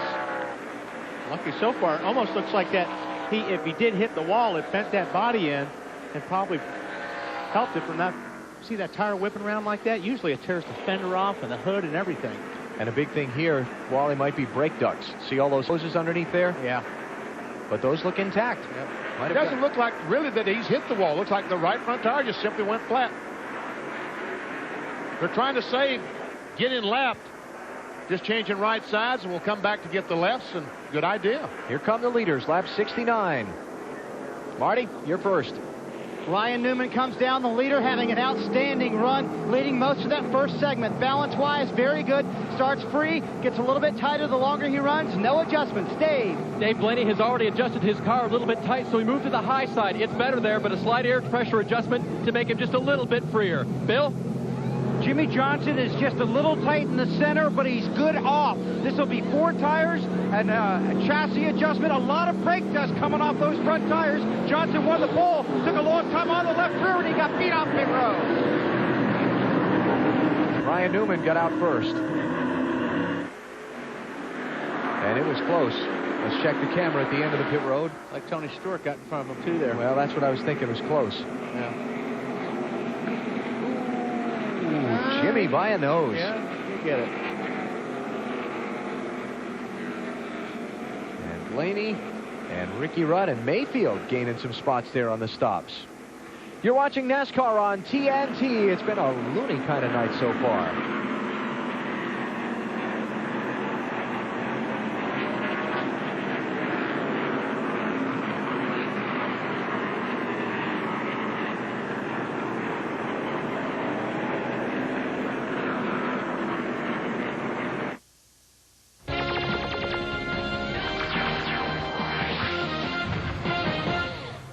Welcome back to TSN Newsroom. I'm Dan Pollard. If you own duct tape, you're very happy because there's a lot being used in the race, and we'll get you back there in just a moment. Roy Jones fight following the race. So does SportsCenter coming away at 2 a.m. Eastern. Here are some of the top stories we are following for that edition. Golf, third-round action, the Canadian Open. Ian Leggett, an up-and-down day. Putting for eagle on 16. Gets it to go. Shot an even par 72 is 6 shots behind the leader, Neil Lancaster. Argos and Renegades. Renegades by 2 in the 4th until Michael Bishop finds Mookie Mitchell. Camera guy loses Mookie. There he is, way down there in the shadows. Mookie loses the Renegades defense, 86 yards. The game-winning score, 30-25 is the final for the Argos. Doctors clearing LA Lakers center Shaq O'Neal for foot surgery, scheduled for September 11th. O'Neal's recovery is expected to take up to 6 weeks' time. Also tonight, the women's final of the U.S. Open. We'll have that for you at 10:30 a.m. Eastern, but you also can catch it on WTSN. It's on right now. Back to the race. The final straight, and it's obvious this brake's going to stay clear. Morse jumps to the front, but Zarella's getting a beautiful lead out from Blasio. This is amazing. It's a desperate move to the left. Oh, man. Blasio, but Morse in third place. Honey, go back. Leading on GC. There. Okay, just let it run. Pause it right there. They never have sales. Pause and replay live TV with the personal video recorder, only from Bell Express View. Try it today. Carefully, and it's unfortunate, you know, just every time we get there, seems like every time anybody gets there, we just, something happens. So we're going to keep digging. It's going to be a bad point tonight for me and Sterling, but come back strong next week. Now we're back to green on the racetrack, but your bad luck has been big this weekend. A golf cart accident, you wrecked your primary car, and now this. Let's hope we get all out of the way in one weekend. I don't want it to be like this any other weekends, but it can always be worse. But things have been going real well for us. We're going to keep the momentum going on our side. We're just real proud of the way things are running right now for the DuPont Chevrolet. Might have had some bad luck this weekend, but we'll see what next weekend has to offer. Bad luck indeed, but you can still see the extreme confidence on his face. Ryan Newman is the leader. As we're back under green after the 4th caution of the Chevrolet Monte Carlo 400 with the Looney Tunes, there's Jimmy Johnson getting worked over by Tony Stewart for second. Wow, did you see Tony in that 20 car drive that thing into turn 3 and go by Jimmy Johnson? Man, he is strong, stout, fast. Gaining on pit road during that set of stops, Jeremy Mayfield in 9th, out 6th. Losing on that set of pit stops, Mark Martin in 7th, out 15th. Well, we talked to Jeff Green earlier in that 30 car. He must have gained something because I see he's running 9th now. Ryan Newman, the race leader, has been out in front for 75 of the 76 laps so far, and we intercepted this on his team radio a minute ago about just how well that Ford is driving. It's a really the biggest issue. Can't do anything about it. It's a lot like it was the last race. Balance-wise, it starts just a little bit on the free side, gets a little bit tighter, doesn't change much at all, just a little overall loss of tire grip. Cars roll through the corner real good, getting really nice right rear feel off of it coming off of the corners. Marty, you add to that? I can indeed, and the brake problem that he's talking about is a little bit of a chatter when he goes into the corners. Now, Wally and Benny, wouldn't that bother you at Richmond where you use the brakes so much? He said it doesn't make him too nervous right now, but it could get worse the longer the night goes. Well, I don't know. A chatter to me on brakes sounds like the rotor is warped just a little bit. Yeah. And that's what's making it do that. And that won't get better, that's for sure. But, you know, his car's working so good now, he's probably not using a lot of brakes. So as long as he's got his car handling really well and he doesn't have to abuse the brakes, that shouldn't get any worse. What was that puff of smoke I saw out the exhaust pipe off the corner in the 12 car? I have to watch that. I saw it. It came off the corner. I saw a puff of smoke. Wasn't there that time, so maybe I was seeing things. I tell you, you better be concerned with things orange right now. Tony Stewart's closing fast. Boy, is he ever. Last lap by Tony Stewart was 0.2 of a mile an hour faster than Ryan Newman. Well, just show you what Alan was talking about. As we show the miles per hour, as they go by. 123.4, 123.2. And Dave Blaney, that 77 car, had the third fastest time. Got one on the wall, turn 2. Greg Biffle looping around back into traffic. And everybody's going to get away okay. Biffle subbing for Bobby Hamilton in Andy Petrie's 55 car.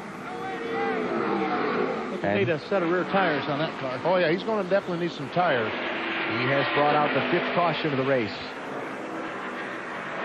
Marvin the Martian will be very, very angry. Very angry indeed. Wow.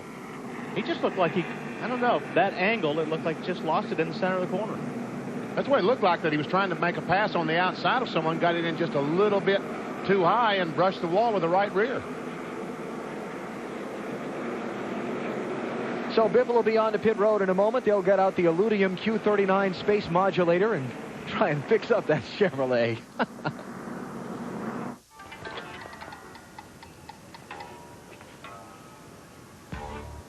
Isn't that Kathy McGuire?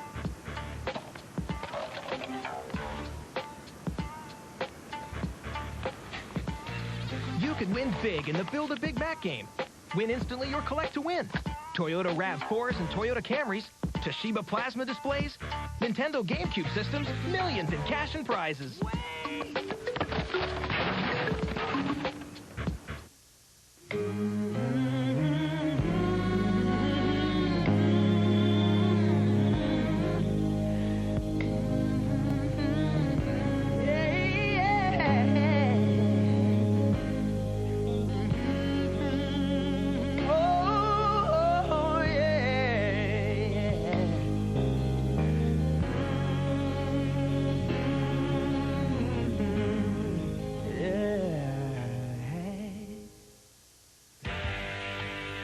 The bow. Resistance becomes strength, becomes power. The power to change and reshape your entire body. This is Bowflex, an entire gym in one easy-to-use machine. So powerful, it delivers over 60 health club quality exercises with up to 410 pounds of resistance in any room in your home. Strength training with Bowflex is so effective that we guarantee you'll get the results you want in 6 weeks or less. One simple workout, 20 minutes a day, 3 days a week. Bowflex is real. The results are real. And you can own one with no money down and low monthly payments, now available in Canada. Call right now for a free video and brochure. Bowflex. The power is yours. Who's feeling a little under the weather?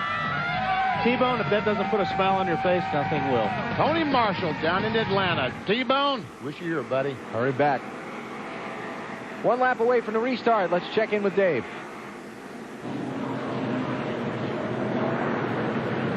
I thought we were checking in with Dave. Maybe Marvin the Martian got a hold of his transmitter. What would he get it with? What kind of?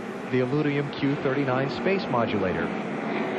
I don't know. Evidently, we've led a sheltered life, Wally. Hey, I have a clue what the man's talking I about. spent my Saturday mornings as a kid watching Bugs Bunny. That's what his gun is? Well, that's what the thing he had that was supposed to be aimed That's a flying machine, aimed at Earth that Bugs kept taking the little thing out of. And... All right.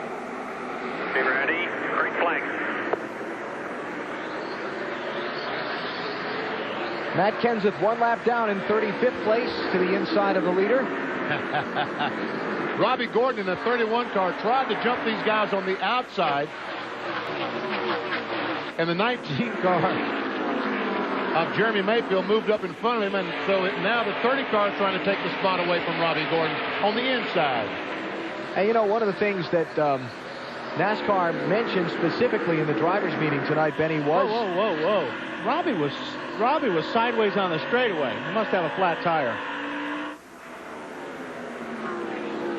I don't know if he is. He's going to spin out.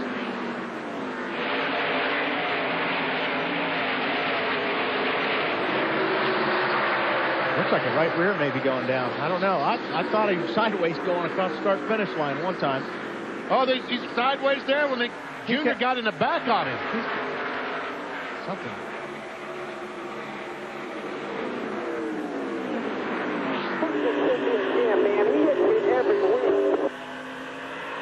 Okay. All righty.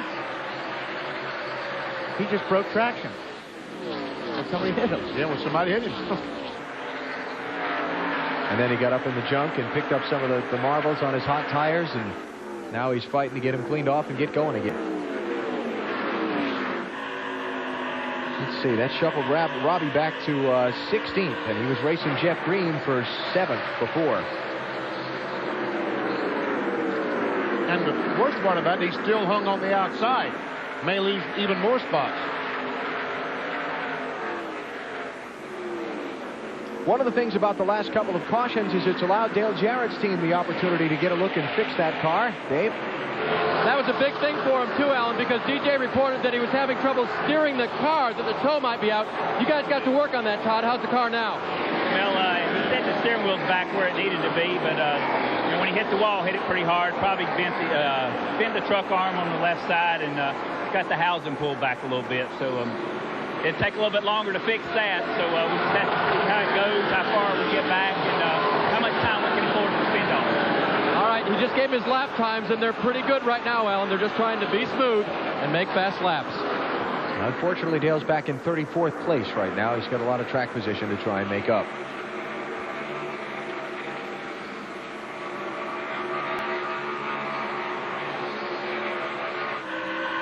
Caught that piece of Robbie Gordon's radio a minute ago. Here's a look at what he was talking about. Is that what you call a bump and run there?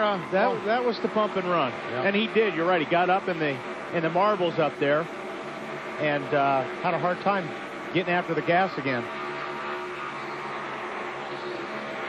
And that was March, Bristol. Here it is. And here's the bump and run back then. Robbie was on the back end of that, so they had a little post-race discussion using their race cars coming onto pit road. And that's what Robbie Gordon was put on probation for, was that move there. And he got off probation at Bristol this last race, I believe. Right. So he's got a clean sheet, so he can go after him tonight, right? Robbie's running right now in 17th spot. He's just given up a position to John Andretti in the 43. John started 31st. He's picked up about half through the field. While all this good racing is going on back in the pack up front, it continues to be all Ryan Newman all the time. He's led 95 of the 96 laps so far in Richmond. You're watching NASCAR on TNT. Harvard. It's a place that some people You're a monkey pruning. could never hope to go. But to pay for it, I know how you can get the money. they'll have to give it their best shot. Is this 100% cotton? We should make up some fake names. I want to be Kyle. Who are you going to be? Steve. Steve. Yeah. I want to be Steve. I'm Steve. You're Carl. Kyle! Give us the money. Drop it, sucker. Go. We are so dead. Stealing Harvard. Opens everywhere Friday. Power that can't be matched. Courage that can't be shaken. Spirit that can't be broken. All this to be called the world's best. The world's toughest. The world's strongest. All this just to be placed on that exclusive list of champions.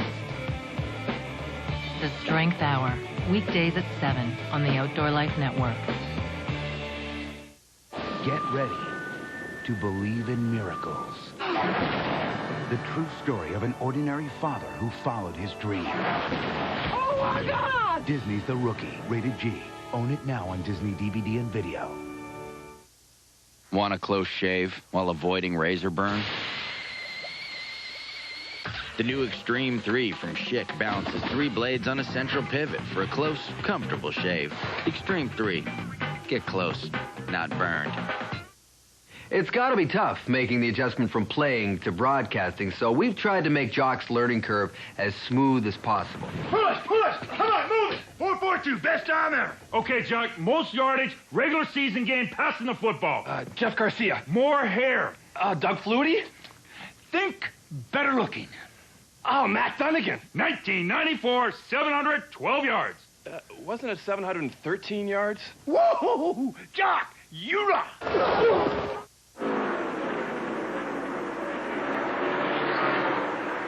Back at the Richmond International Raceway NASCAR on TNT with live coverage of the Chevrolet Monte Carlo 400 with the Looney Tunes. You're watching Matt Kenseth get a lap back from leader Ryan Newman. And I tell you, I was talking to Robbie Reiser, his crew chief, and Jimmy Benning down in the garage here today, and they were saying that 17 car as fast as anyone here. And Marty, I believe them. I would too, BP, and don't count them out yet. If you remember the May race, Matt got 3 laps down, made all 3 up, and finished 6. And Robbie Reiser was talking to you and I this afternoon. He said, how stupid am I? The car that ran here in May that made up 3 laps and finished 6 is on the truck. Tonight, we have a brand new race car. So it's the backup car, the one that he ran so well here with in May. And I tell you what, the 12 car was trying pretty hard to keep him a lap down because those brake rotors on Ryan Newman's car were pretty doggone red. So Matt Kenseth is tail end of the lead lap, 3/4 of a mile behind leader Ryan Newman. Needs a caution flag and the pace car to get in front of Newman to come back around and get back in the hunt. It was lap 68 when Kenseth had the right front flat tire, brought out a caution, and got that lap down coming in for repairs. That's what I'm talking about. See those brake rotors on that 12 car, cherry red? When he goes down the corner, you know that that's not doing things good being that hot. 6th place here. Jeremy Mayfield in the 19 just gave it up to Mark Martin in the 6, and here comes Ward Burton around the outside. Clear. Johnny Benson jumping into the mix here, too. Wow, look at that brake rotor glow on the 10. Crash on the front stretch. Bobby Labonte goes for a fly-in 360, grabs a gear, and keeps going, but the caution flag's out. And Matt will get his lap back. Matt Kenseth.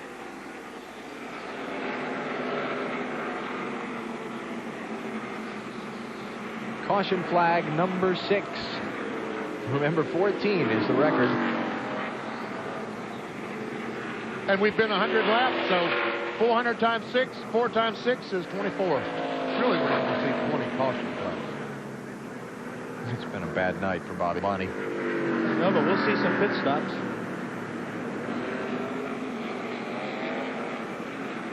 Any leaders? Johnson fakes, Rudd fakes. I think middle back will come in. Front half of the field stays on track, so let's take a break. Ryan Newman's the leader at Richmond. This riveting game of croquet didn't start with a review of the formal rules, or even the creative placement of the wickets. No, it began just a bit earlier at Canadian Tire, when someone showed a distinct interest in the game. She's a natural. Yeah, she is. Or at least the game pieces. Funny how where you end up has a lot to do with where you start. Canadian Tire.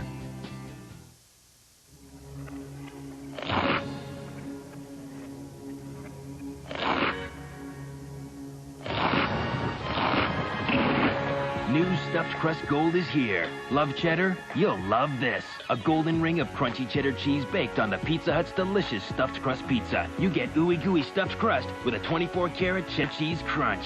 Get it before it's gone. This is Pizza Hut. From the headlines that shock the nation. Are you telling me that the doctors don't think that he's going to wake up? Ever?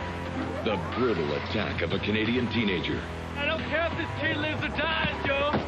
A life, a family, a community that was changed forever. My son is on life support, and these scumbags have to be home by 10 o'clock.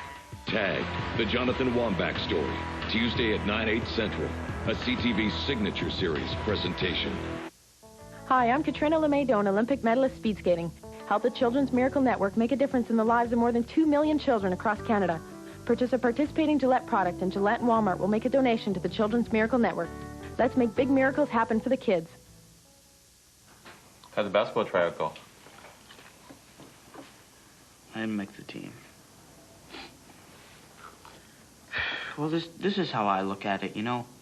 The most famous basketball player in the world, he didn't make his high school team the first year he tried out. Neither did your mother. McCain Premium Super Fries. There are times something a little special happens between friends. Hi, I'm Katrina LeMaidon, Olympic medalist speed skating. Help the Children's Miracle Network make a difference in the lives of more than 2 million children across Canada. Purchase a participating Gillette product, and Gillette and Walmart will make a donation to the Children's Miracle Network. Let's make big miracles happen for the kids.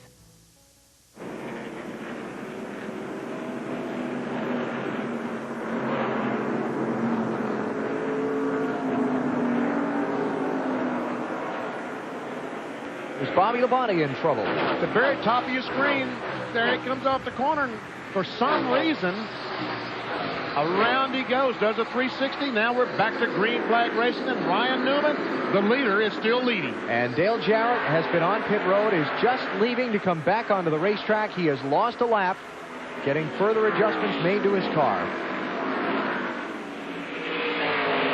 Ryan Newman had put some distance on Tony Stewart before this last caution flag came out. But you sure couldn't tell it right now watching that 20 car as he rides along right on the back bumper of Ryan Newman.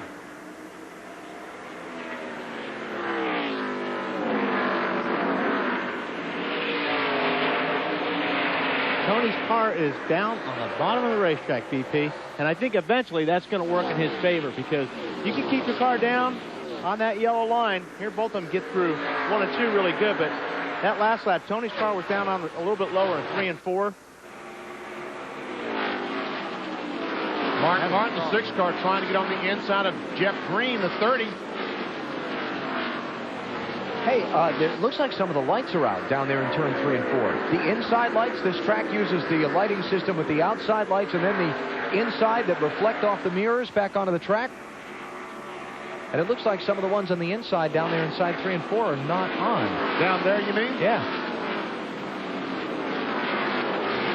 It's definitely darker. Yeah? That bother you inside the car? I don't think so. It's still pretty light out. I don't think that'll bother him. And once again, it looks like that Ryan Newman just slowly started to pull away from Tony Stewart.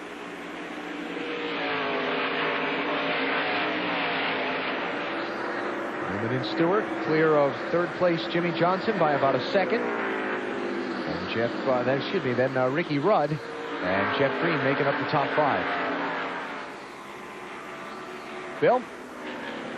Hey, Alan, if those lights go out, that could be an advantage for Ricky Rudd. For some reason, he forgot this was a night race. He normally runs a different mirror in a night race. The mirror in the car here is reflecting the inside lights right into his eyes. It's especially troublesome on the back stretch, not quite the problem on the front stretch. But the less lights, the better it is for Rudd. But these guys run different mirrors at night races because of the way it reflects the light. Ricky just didn't change his.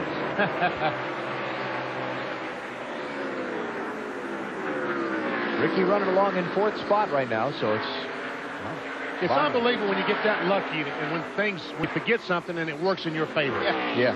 All right, now Tony Stewart. He's all of a sudden, he's back on the back bumper again. Maybe Tony is trying a different lines. He's different entry, different exit, something. Well, like I said, his car is getting in so good right now. Eventually, that's going to work in his favor. Because if the 12 car is working up the racetrack and sliding, Tony's going to get under him eventually. Weber, what's those guys saying in Tony Stewart's pits? They're extremely pleased with how the car is handled. They made a very little air pressure adjustment on their last pit stop because he was just a little free off.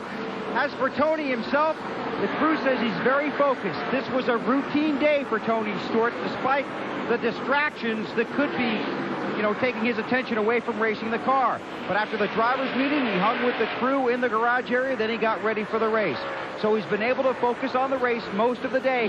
He wasn't exactly in the best of moods this morning, but has been able to work through that. Now he's focused on winning this race in a car that is certainly capable of doing that. In case you weren't with us for Discover Card Countdown to Green, we reported that Tony Stewart is being investigated by Sullivan County, Tennessee Sheriff's officers for allegedly assaulting a female race patron at the end of the Bristol race a couple of weeks ago. No charges have been filed. It's an ongoing investigation. Tony said that he'll have no comment because it is an ongoing investigation, but that he's completely cooperating with officials. And Coach Joe Gibbs said that in a pre-race statement in the press room, to paraphrase what he said, that from everything he's been able to find out from all of his people, and they had team personnel with Tony from the moment he got out of the car through the time that he exited the interior of the racetrack at Bristol, that nothing happened and everything was fine. Or that nothing happened that he considered to be out of the ordinary. I think at this point, no matter what Tony does, it's going to be blown out of proportion. How about it, Bill?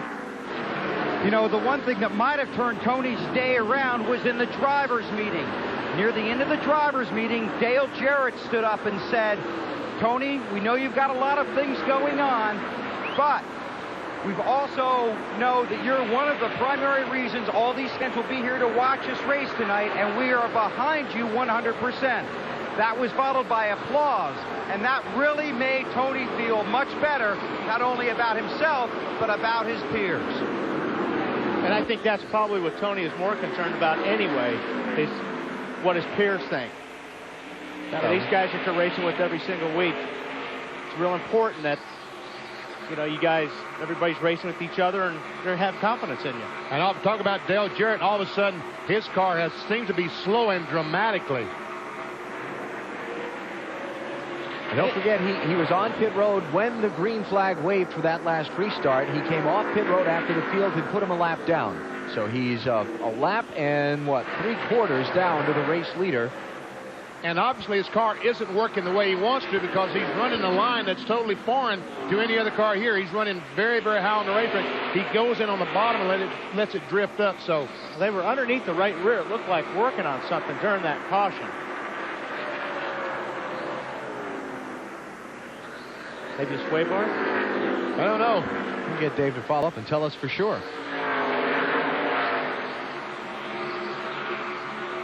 Sterling Marlin's team going home. Marlin involved in a crash at lap number 9. Hard crash inside turn 3. He is done for the night. Right now, he is last in this field. He will finish 43rd.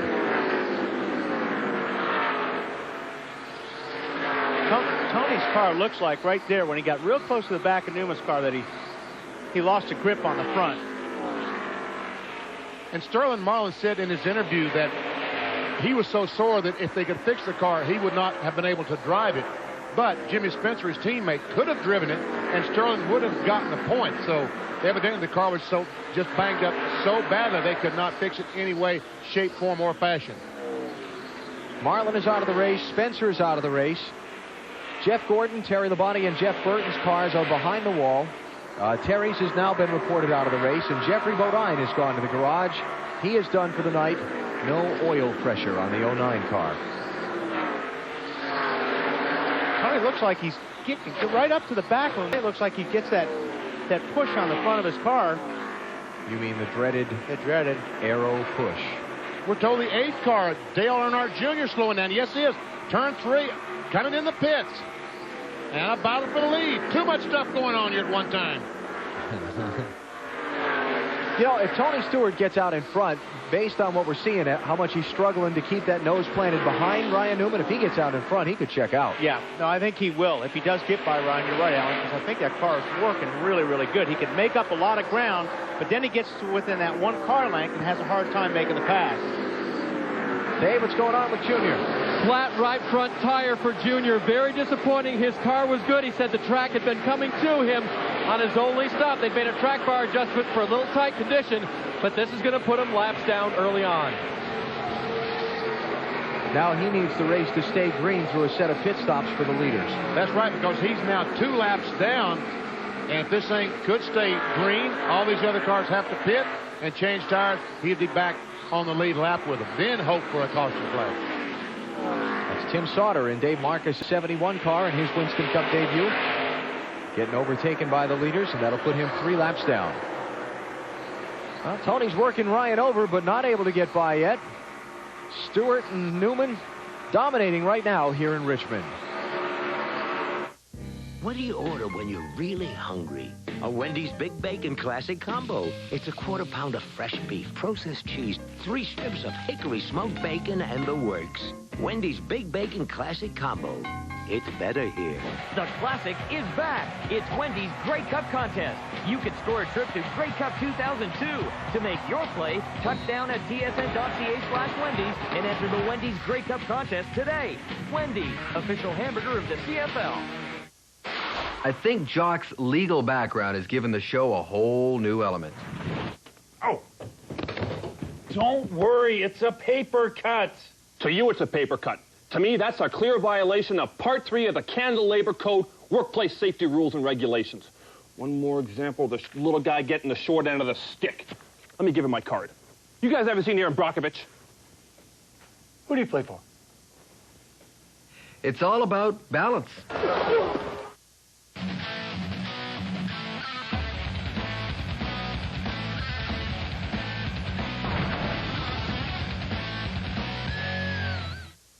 You and your shortcuts. I'm asking this guy. Hey, buddy. Hey, look. Bubba. Hey, Bubba. We're waiting. Real nice truck you got there. Hi, sir. Hey, how do we get back to the highway from here? Right. Thanks, Junior. There's no better feeling than that of a job well done. And nothing helps you do the job better than Fram.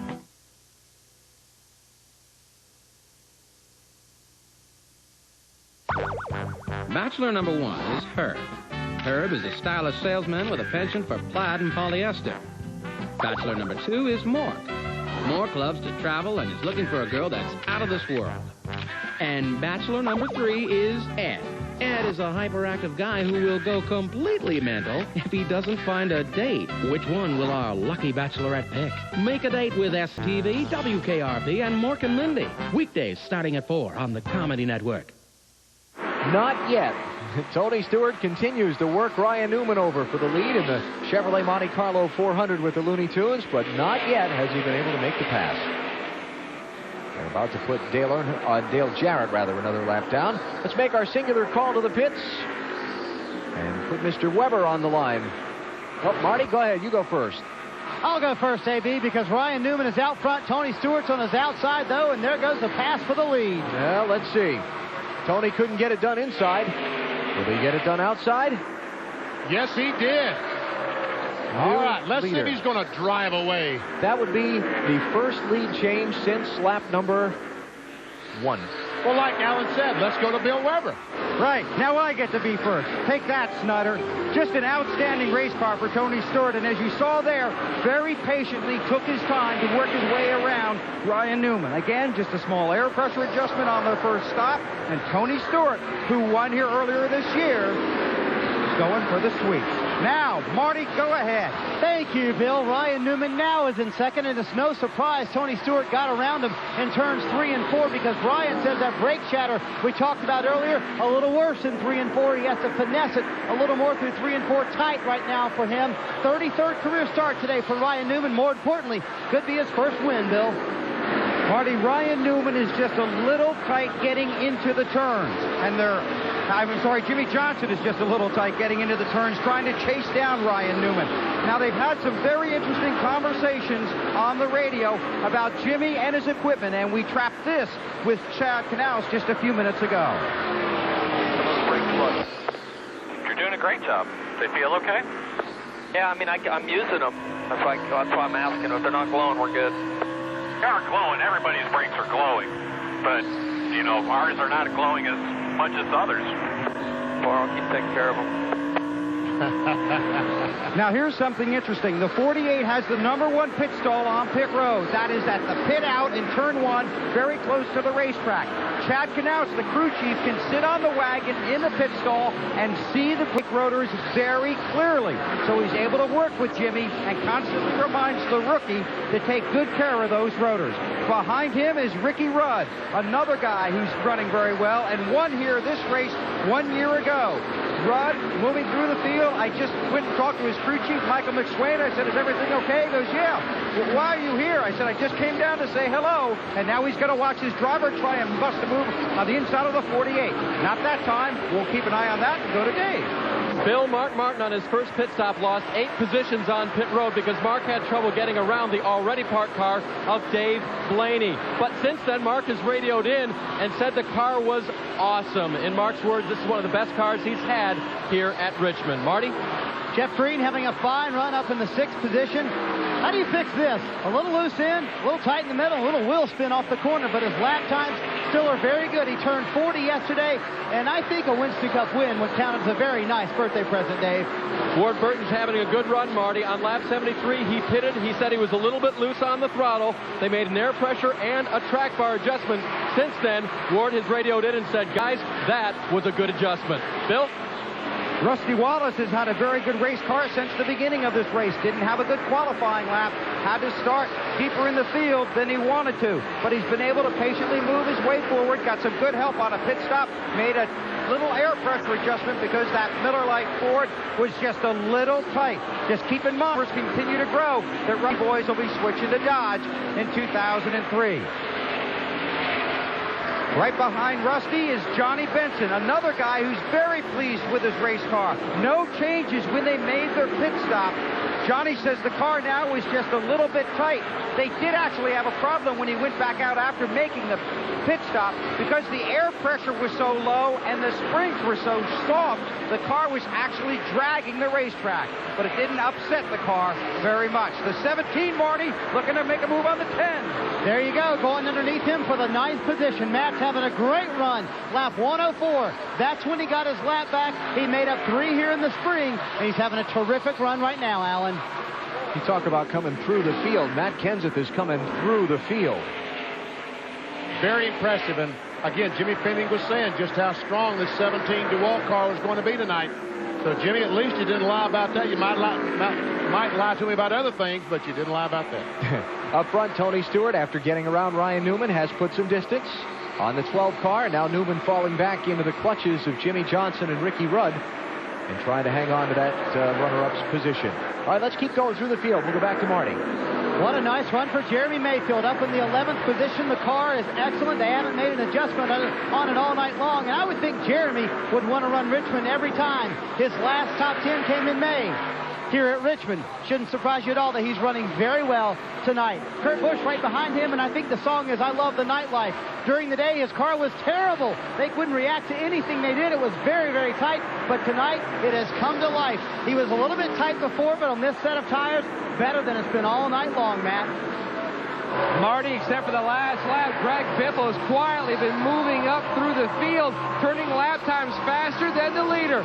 Currently in the 13th position. He's bounced back after that spin on lap 8. The car was just too free. They went back to the settings on the race car, air pressure-wise, where they started the race, Bill. There was some concern earlier when Robbie Gordon was caught cheating. Oh, wait a minute. That was in the go-kart race with the Looney Tunes on Friday afternoon. Actually, this car has been pretty good. He was just a little tight from the middle off earlier in the race. They tried to fix that with an adjustment on the pit stop. And then, of course, he got bumped in the rear, got knocked out of his spot, lost a few positions, trying to work his way back up front. The 31 of Robbie Gordon. Matt? Bill, the 23 car of Kenny Wallace currently runs in the 15th position. Not one of his better racetracks, but one of his better nights. His best finish here is 11th, currently runs 15th. The car was way too tight. The track bar adjustment they made has made the car come to life, Alan. Kenny running in 15th, started 33rd.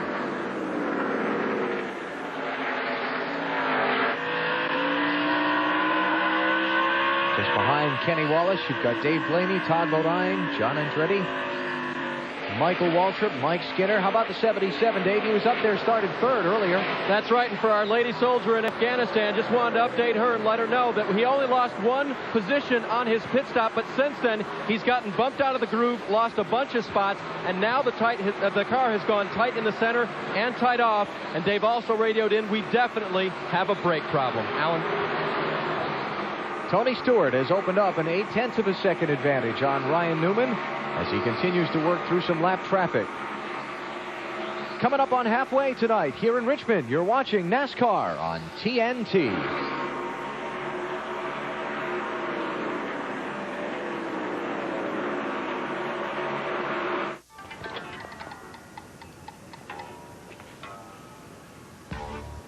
Isn't that Kathy McGuire?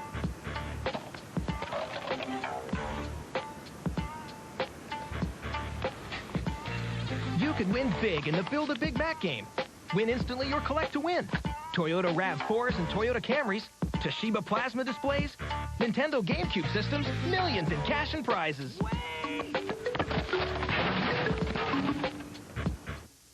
Our CFL panel on TSN, well, Matt and Chris are stronger than ever. And I think Jock's legal background has given the show a whole new element.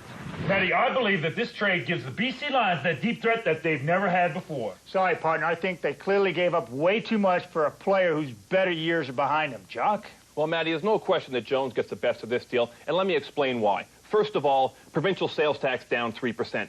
Personal tax credits up 50%. And those probate fees, you can slash in half. They're going down 50%. But that does not take into account the capital cost allowance in the province of Alberta. I've taken the time here to get a little chart to demonstrate to you, here's Edmonton. Compare that to Vancouver. We've got a population density margin in this area of 400,000. Now, compare that over here to $185,000. Clearly, as shown on the graph here, the salary range is going up. This is very good news for Jones.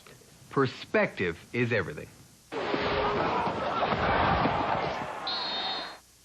Changing lanes on DVD and video. Don't leave me out here. Better luck next time. An ambitious attorney, a desperate father, Samuel L. Jackson, Ben Affleck. Do it. The computer says you're bankrupt. See what I can do to you? Changing Lanes. Rented September 10th. The Comedy Network is turning 5. Happy birthday! And we're celebrating.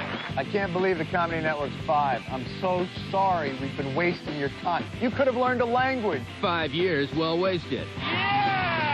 With a kick-ass new season. Yay! Be more funny. Follow me, nuts, nuts. We're 1, 2, 3, 4. 5. And we're so. The Comedy Network. It's 5 years well wasted. NHL Network Team Weeks with the stars, the coaches, and the best playoff moments. The Vancouver Canucks, September 9th to the 15th on the NHL Network.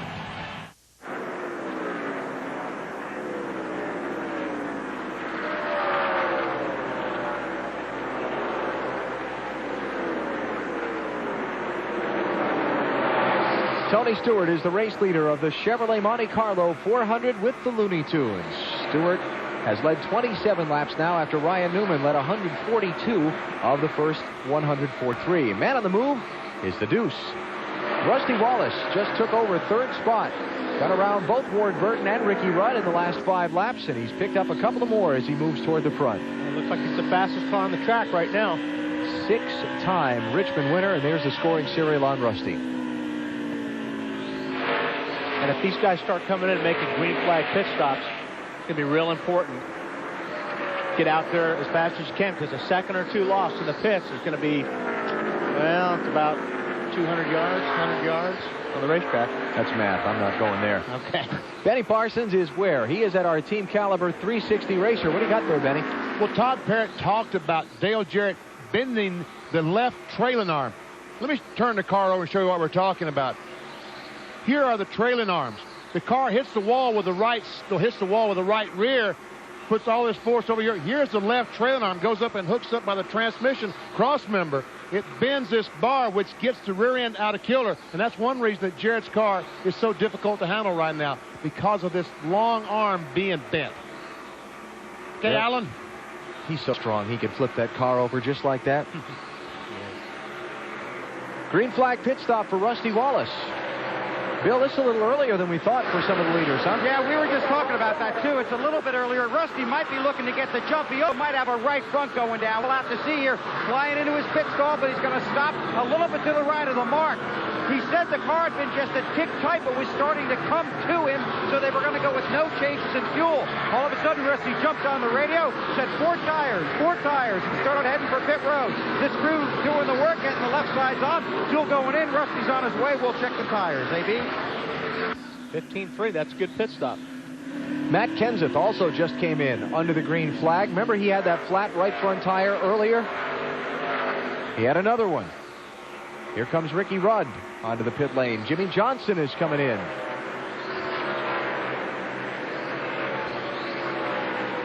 All top 5 cars here. And as Rudd comes in, Jeremy Mayfield also on and off pit road. Bill? And it's a situation that when the leaders start coming, or somebody up front starts coming, you got to come too. So Ricky Rudd makes his way down to pit road. McSwain said the car was good. Don't expect to see a lot of changes on this. Already around to the left side, fuel going in, left side tires going on. Rudd going for 2 in a row in this race at Richmond, heads off pit road under green. Now the 48 car of Jimmy Johnson. This car has gotten very tight. They were going to make an adjustment to try and help that out, and they sent him on his way with fuel. Leaders in, Tony Stewart, followed by Ward Burton, Johnny Benson, and Mark Martin. Come down the pit road.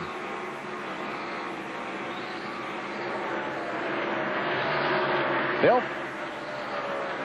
Well, it's been an outstanding run for Tony Stewart, and this should be basically your routine stop for the 20 bunch. Going around, starting on the right side. They made just a slight air pressure adjustment the first time. Didn't talk about any changes this time. These teams really wanted to wait till lap 180 or so. Pit, but once you come in, you got to follow. Dave? Mark Martin is already leaving pit road. Bill, 4 tires, no changes to his awesome Ford. Ryan Newman is in. It'll be a 4-tire stop. He got tighter the longer they ran. They made a wedge adjustment trying to loosen him up. 4 tires already out on the track. Jeff Green is now the leader. He has yet to stop. Then you've got Greg Biffle. There's a battle for the lead. Biffle in that Square D 55 car goes by Jeff Green, takes it away. Second Winston Cup start ever for Greg Biffle, and he's leading. How about that? Dave Blaney stopped, Dave. Remember, tight center, tight off for Blaney, so they make a wedge adjustment to the right side, 4 tires. Dave had brakes when he came in. He was able to stop in his pit, so that's a good sign. There's Robbie Gordon sliding in. Bill? And Pepe Le Pew, a.k.a. Robbie Gordon, makes his stop in his Chevrolet around to the right side. Going to make a wedge adjustment on the 31, trying to just free him up just a little bit. Been a little tight earlier in the race, got a little more tight condition as the race went along. 4 tires fuel for him. We go to Mark. He ducks a little loose off the corner. He wants a little more forward bite. So what he's going to do is take a pound out of both rear tires. That should give him more forward bite. For Jeff Green, who's having an excellent run. He was a leader when he came to pit road. Now, the ticker at the top of the screen, the guys whose names appear in yellow are the guys who have already come in and pitted under this round of stops. And the guys that are now moving to the front of the leaderboard are going to be out there a little while longer. Greg Biffle and Kenny Wallace and Michael Waltrip and John Andretti and some of these guys all pitted at lap 109, where these other guys that are coming in now stopped at lap 69. So they can run for a little while longer before they're going to have to stop. Remember, that was that caution where from 17th place on back at the time pitted and the leaders stayed out. Yeah, we weren't sure who was coming in, but about the middle of the pack back came in and serviced the cars, got tires and fuel. So how long can they stay out, Alan? Well, if they were in at 109, figure 110 to 120 laps from there. They can stay out for another 25 laps or so. Bill, how about Johnny Benson? Well, he's been having an outstanding race, Alan. Just a touch tight off from the center and off. They've tightened it up with air pressure, and they're going to try and make it turn a little bit better with a track bar adjustment. He was at on lap 179, 16.2 seconds for the 10 bunch.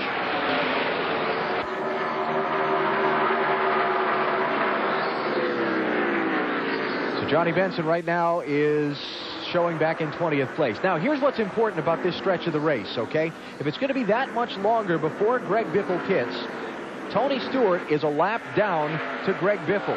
And Biffle right now is just praying for a caution flag. Yes. You know, caution come out. Let me put these fast cars. Tony Stewart, Ryan Newman, Ricky Rudd, Matt Kenseth. Right now, I got them a lap down. If that caution comes out, man, oh man, I might be able to win me a race. 13 cars on the lead lap, and everybody that was up front before is a lap down to Greg Biffle, and they need this thing to stay green until Biffle and these other guys stop. That could change the whole race around. Started to say before, second ever Winston Cup race for Biffle, and he's leading. Substituting for the injured Bobby Hamilton in this 55 car. Nice that the politics of the situation worked out to allow him to do that. Biffle driving for Roush Racing and Ford, but they allowed him to jump in this Chevrolet tonight and do the job and help out an injured fellow driver. And look at Todd Bodine in that 26 car just blown by. But he's 2 laps down. Now he's 1 down.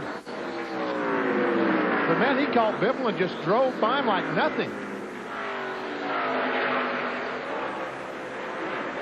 Fresh tires will make you feel like a hero. Yeah. He's Superman out there. Yeah.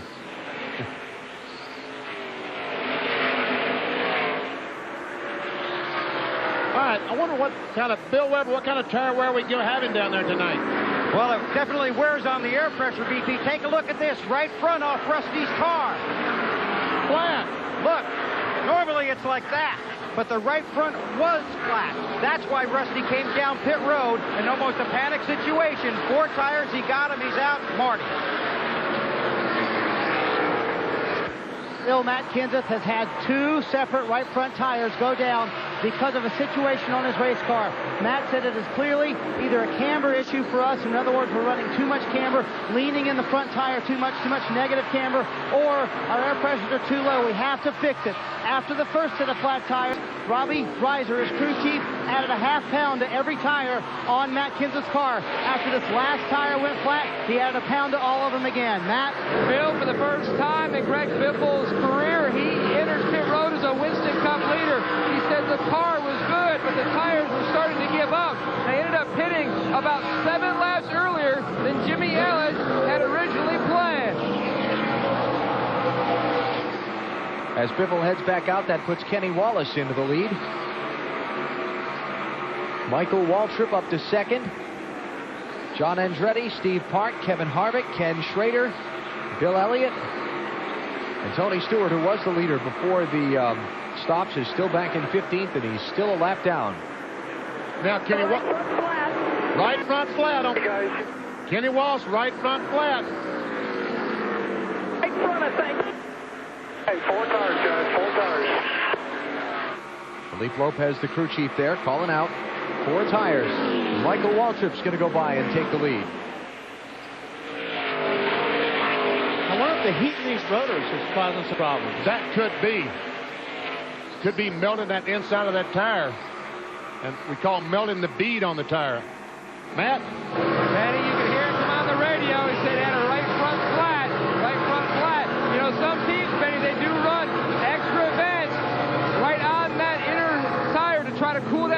those rotors were red hot. As they put on the left side tires, and he's good to go. And bouncing that engine off the rev limiter, heading out of the pit stall.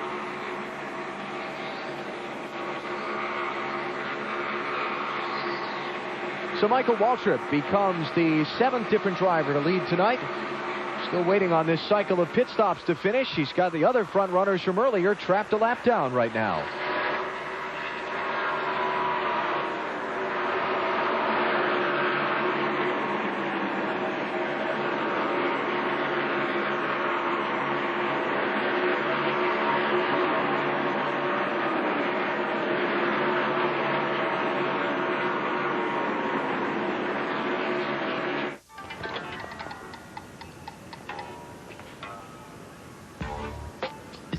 McGuire?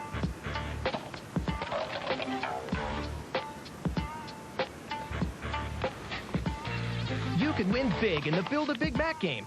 Win instantly or collect to win. Toyota RAV4s and Toyota Camrys, Toshiba plasma displays, Nintendo GameCube systems, millions in cash and prizes.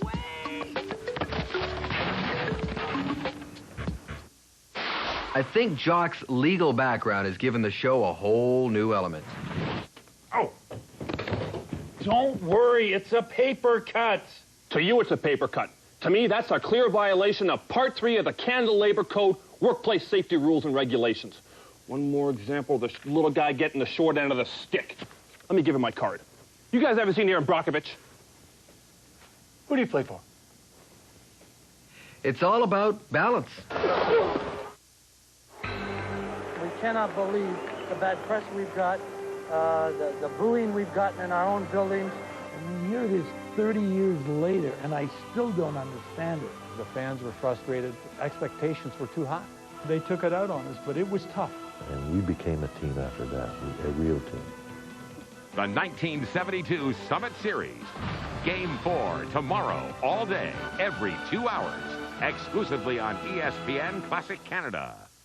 We got into Harvard? They're paying for college. How much money you got? Nothing. And giving criminals a bad name. I want to be Kyle. Who are you going to be? Steve. I want to be Steve. I'm Steve. You're Carl. Kyle! Stealing Harvard. In theaters everywhere September 13th.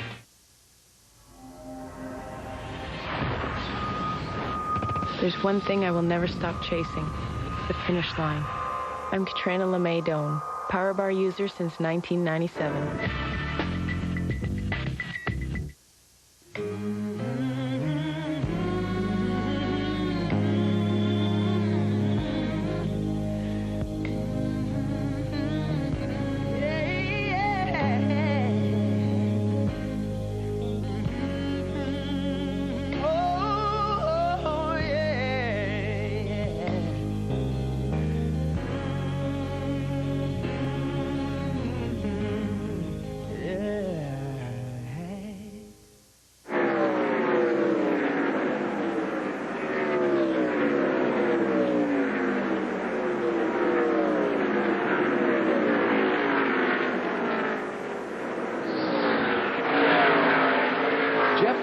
Coming back out of the garage. I wonder if those guys...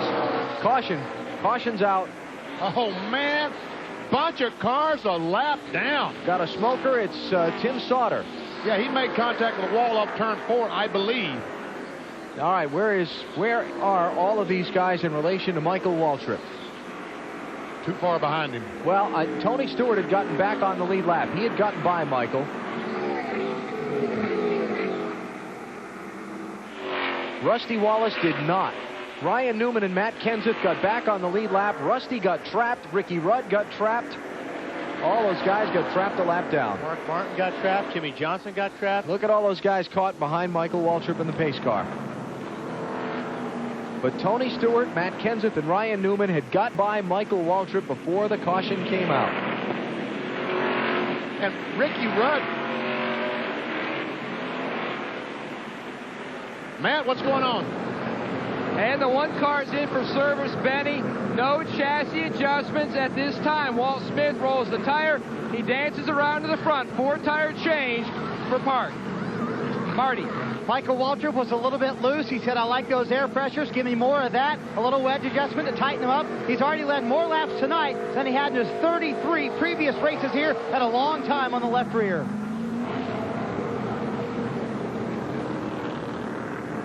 This is going to set up a really interesting call now for some of these other guys that are behind the pace car, like Rusty. Do you pit here, or do you stay out and get on the tail end of the lead lap? Marty? Well, Ryan Newman's team making a pretty good move here, Alan. They're going to come in for 4 tires. Obviously, one of the last cars on the lead lap. They have very little to lose. It'll be 4 tires and no adjustments. The car's been great all night long. Now here comes those cars a lap down, including Rusty Wallace. Yeah, Ricky Rudd stayed out, though. He's going to go for the tail end of the lead lap thing. But Rusty and Mark Martin and Johnny Benson and Jeremy Mayfield, they're all going to come in. Bill? Well, this has really gotten strange down here. Guys pitting, guys not pitting. Here's Rusty, and again, this can all be traced back to Rusty's flat right front tire. He didn't want to pit when he came in, but he had to, and that forced everybody else to pit early. That's why some guys are getting trapped off the lead lap. Rusty's car has been pretty good. Just wanted to get 4 tires and fuel, get back out there, Dave. Bobby Labonte is still a lead lap car, but he was so far toward the end of the lead lap that he wanted to get caught up with the field before he came in and made a pit stop, because they have a lengthy pit stop plan. Rubbers out of both rears. The car very loose, but the temperatures very good on the 18. That's the motor temperatures after all the damage on the front. Okay, we're just past halfway. The caution came out when some of the field had pitted and some hadn't, and the running orders all jumbled up. So let's take a break. We'll sort it all out for you when we come back. Okay, let's hold everything. Here comes Tony Stewart to pit road. All right. He might as well get fresh tires. Yeah, he's got nothing to lose. He's got nothing to lose because he was the last car on the lead lap, basically.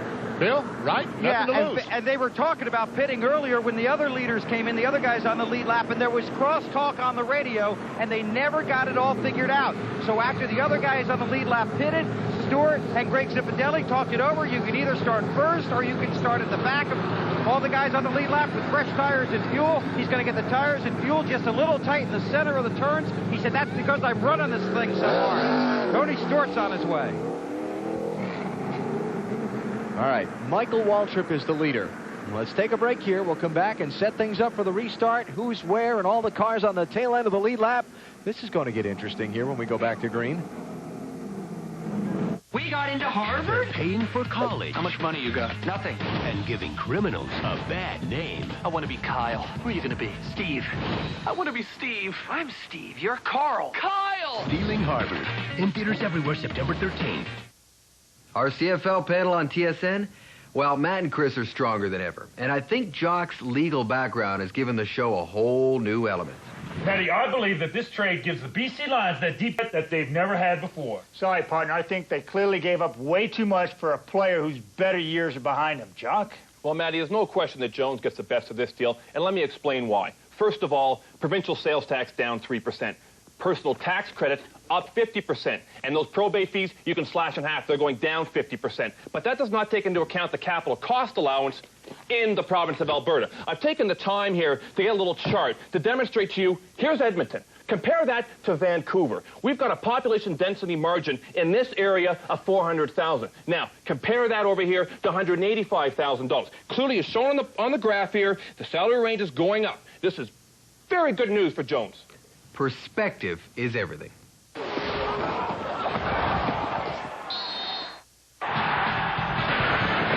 NHL Network Team Weeks with the stars. He scores! The coaches and the best playoff moments. The Vancouver Canucks, September 9th to the 15th on the NHL Network.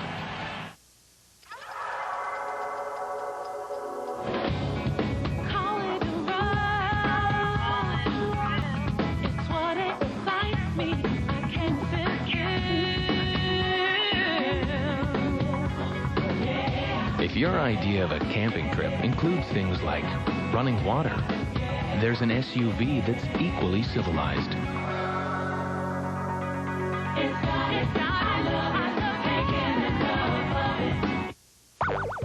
Bachelor number 1 is Herb. Herb is a stylish salesman with a penchant for plaid and polyester. Bachelor number 2 is Mork. Mork loves to travel and is looking for a girl that's out of this world. And bachelor number 3 is Ed.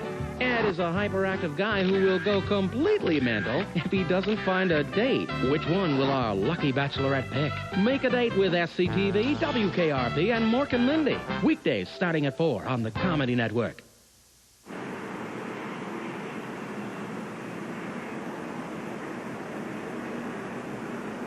With NASCAR's remembrance of those who lost their lives in the September 11th tragedy 1 year ago this coming Wednesday. And then before this crowd of 102,000, we went racing. It got ugly quick. Lap 3, Elliott Sadler spins off turn 2, stuffs it into the inside wall. He has since returned from the garage. Then, hard crash. First Jeff Burton, then in the jam up, Jimmy Spencer and the championship leader Sterling Marlin get crashed. Marlin is out for the night. He finished last in this race. So Jeff Gordon's in good shape to take over the point lead, right? Well, not quite. We'll get to that in a minute. Then Terry Labonte, trouble in turn 3. Hard crash for him. He's okay. Dale Jarrett gets bumped by Mark Martin. Pancakes the right side of his Ford. Dale is struggling along. He's back in 35th. Here's the trouble for Jeff Gordon. Problems under the hood of his car. Laps in the garage to get it repaired. He's 152 laps behind the leader, back on track in 39th place. Not once, but twice. This has been the scene for Matt Kenseth. And yet he's running in 5th. Greg Biffle, a little solo slide off of turn number 2. He also has led tonight. Bobby Labonte, a flying 360 down the front stretch. Grabbed a gear, kept on going. Now the most recent caution, trouble for Tim Sauter. On Dave Marcus's 71 car, Gordon comes back on track to try and chase positions and championship points. But it is Sterling Marlin in the garage early here that is the big headline story of the night tonight. We'll be back.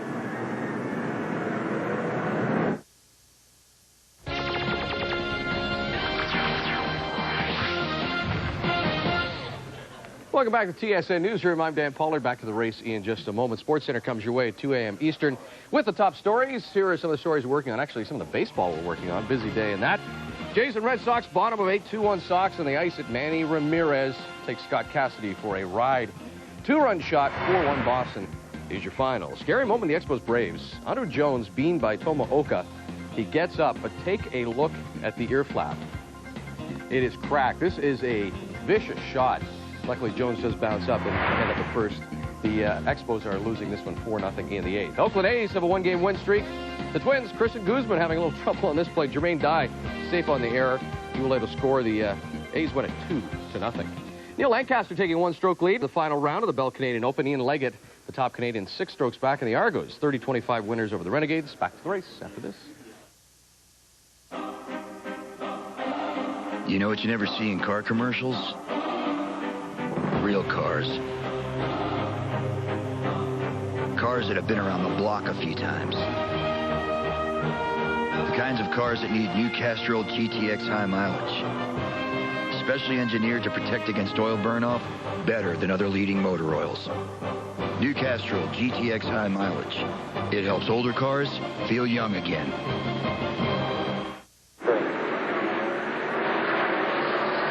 There's Michael, way back there in line.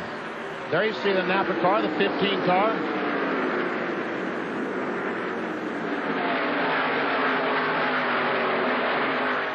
Oh, some contact. Oh, and the 15 to the leader. Now these guys going to get a lap back. Oh, big crash. That was those water barrels. Man, oh man, oh man. How in the world can that be? Everybody. Okay, Steve Park is the leader as the field comes to the caution, and all of those guys that were on the tail end of the lead lap are going to come back around and get back in the thick of things. Ricky Rudd and Jimmy Johnson and Jeff Green and Greg Biffle and all those guys are going to come back around when the pace car picks up Steve Park. And everybody. Lottie Dottie and everybody's going to get back in the lead lap. Lottie Dottie. Oh, yeah. Don't mind me. They see all these guys, they're going slow because they were going through the accident scene, but they'll come back around as the pace car picks up Steve Park, this time off of turn 2. Yeah, it's a mess, Mikey. That's the second time Michael has hit water barrels in his career. You remember at Rockingham several years back when he was driving the 30 car? But they're better to hit than concrete. Oh, I guarantee you. Michael's out walking around, isn't he? All right, let's see what happened here. Well, Michael just got loose getting off the 2 there. Looks like he got loose and had to come down the hill to try to save it and made contact with the 19 car. And he hit that same spot that Chad Chevin hit last night, didn't he? Yep. It's an odd seam in the wall there, isn't it? Right here. Comes back and backs in that same spot that Chaffin hit. Stewart just slipped by another one. Is that gas or water? I guess it's both. Oh, I hope it's just water. Well, there's a lot of guys that got loose getting off the 2 there. See, what happened was John Andretti goes up and smacked the wall off, too. And I think Michael moved down. I don't think he was loose. I think he just moved down to avoid the slower car of Andretti. And when he moved down, he moved into the path of the 19 car of Jeremy Mayfield. All those guys that stayed out last yellow flag and didn't pit to get on the tail end of the lead lap, now they all get their chance to pit. Bill, am I explaining this okay? Yeah, and these guys that were so unhappy a minute ago are now thrilled. First of all, for Jimmy Johnson, he's tight. It's 4 tires and a track bar adjustment. They move around to the left side, already around to the left side on the 28 of Ricky Rudd. His car's been really good. McSwain's been pleased with so is Rudd. They race off of pit road. No changes for Ricky.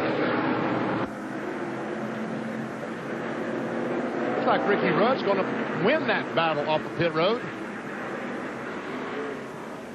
So under caution here for the 8th time in the Chevrolet Monte Carlo 400. Wasn't that, are those water barrels new? Didn't Chaffin hit that same spot yesterday? There were no water barrels there. Yeah, that's a good point, BP. So the track put those out there after seeing the accident last night. Okay. Good call.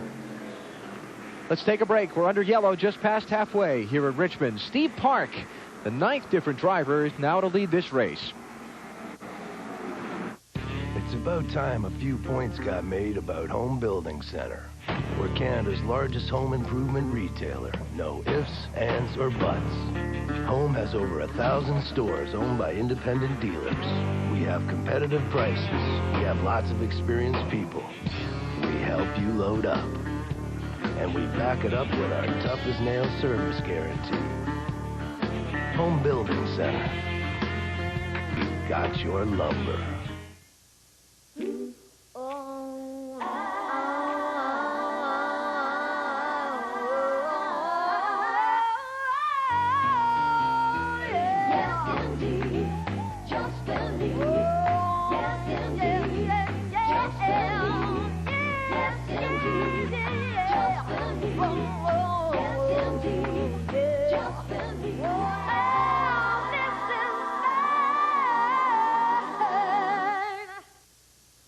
What do you order when you're really hungry? A Wendy's Big Bacon Classic Combo. It's a quarter-pound of fresh beef, processed cheese, 3 strips of hickory smoked bacon, and the works. Wendy's Big Bacon Classic Combo.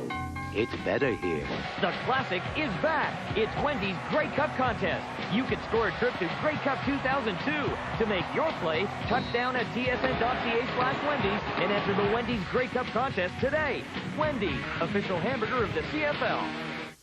You get into college, I'll pay for it. A promise that must be kept. I got into Harvard. A price that must be paid. A dog that won't let go. Wow, he really likes you. Stealing Harvard.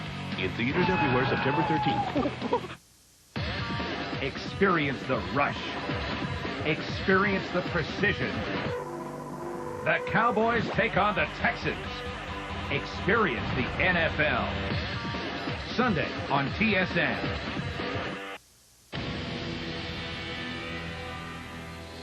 Let Discovery Civilization take you on a journey to the past, present, and future. With stories that are fascinating, engaging, and stimulating. Get to know our extended family. Discovery Civilization. Under caution for the 8th time tonight in the Chevrolet Monte Carlo 400 with the Looney Tunes at Richmond. Big mess on the backstretch when Michael Waltrip, then the race leader, Got turned around off of turn number 2 and hit the water barrels on the inside. He referring to us, the Looney Tunes? Probably. This is last night in the NASCAR Busch Series race. Watch Chad Chaffin in the 16, same spot. And he comes back and hits the wall, but no water. Tonight, same deal. Michael Walker comes down to avoid the 43 car, gets tagged by the 19, and watch this. Water. Lots of water. A softer barrier. Oh, yes, much softer. That was pretty cool. Much softer.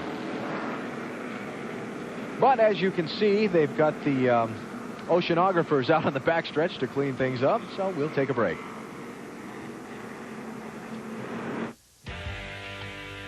The bow. Resistance becomes strength. Becomes power. The power to change and reshape your entire body. This is Bowflex, an entire gym in one easy-to-use machine.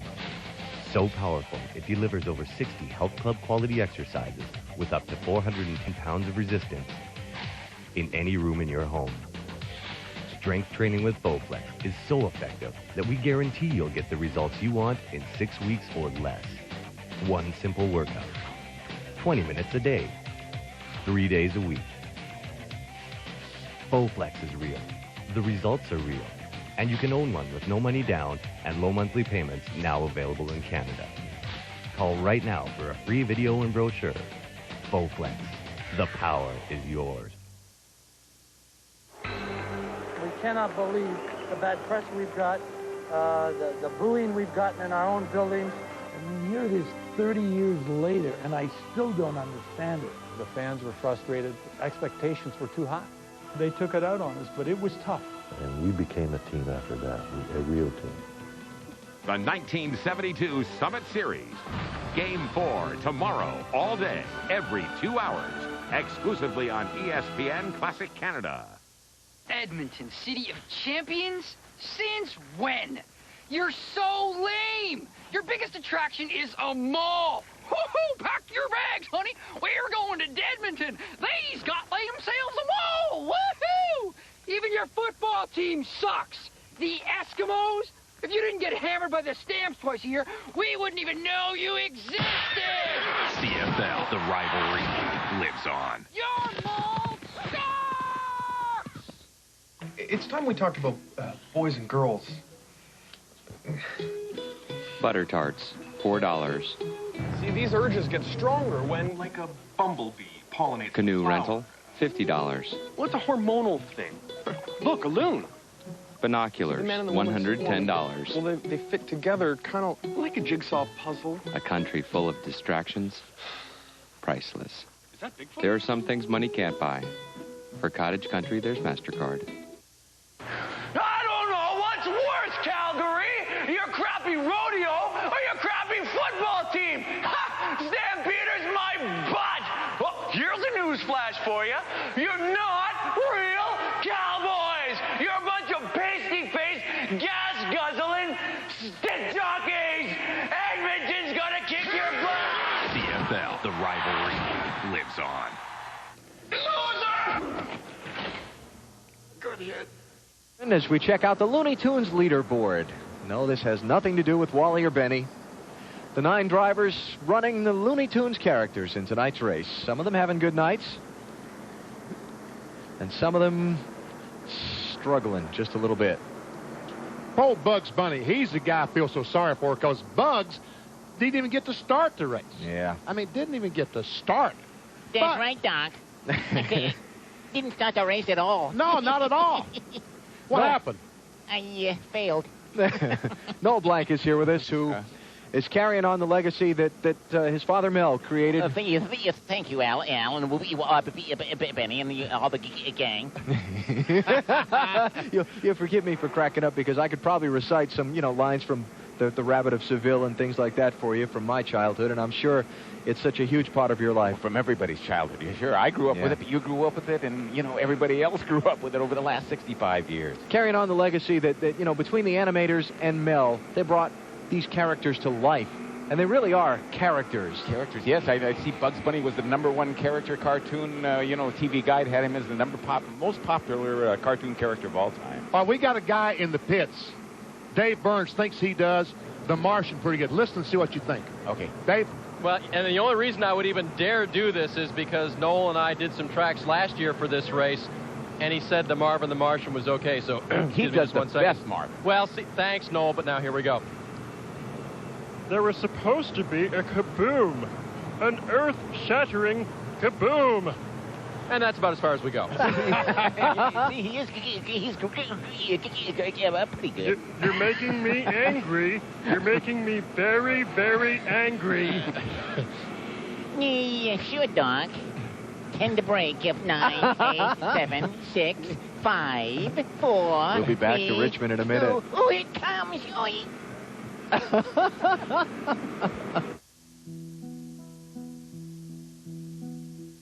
I want to swing higher. Higher? Higher. How much higher than this? Hey! No. What did you do? They smell blood. Yours. Turok Evolution from Acclaim. Rated M for mature. The scent of blood. Our CFL panel on TSN? Well, Matt and Chris are stronger than ever. And I think Jock's legal background has given the show a whole new element. Patty, I believe that this trade gives the BC Lions that deep threat that they've never had before. Sorry, partner. I think they clearly gave up way too much for a player whose better years are behind him. Jock? Well, Matty, there's no question that Jones gets the best of this deal, and let me explain why. First of all, provincial sales tax down 3%. Personal tax credit up 50%. And those probate fees, you can slash in half. They're going down 50%. But that does not take into account the capital cost allowance in the province of Alberta. I've taken the time here to get a little chart to demonstrate to you, here's Edmonton. Compare that to Vancouver. We've got a population density margin in this area of 400,000. Now, compare that over here to $185,000. Clearly, as shown on the graph here, the salary range is going up. This is very good news for Jones. Perspective is everything.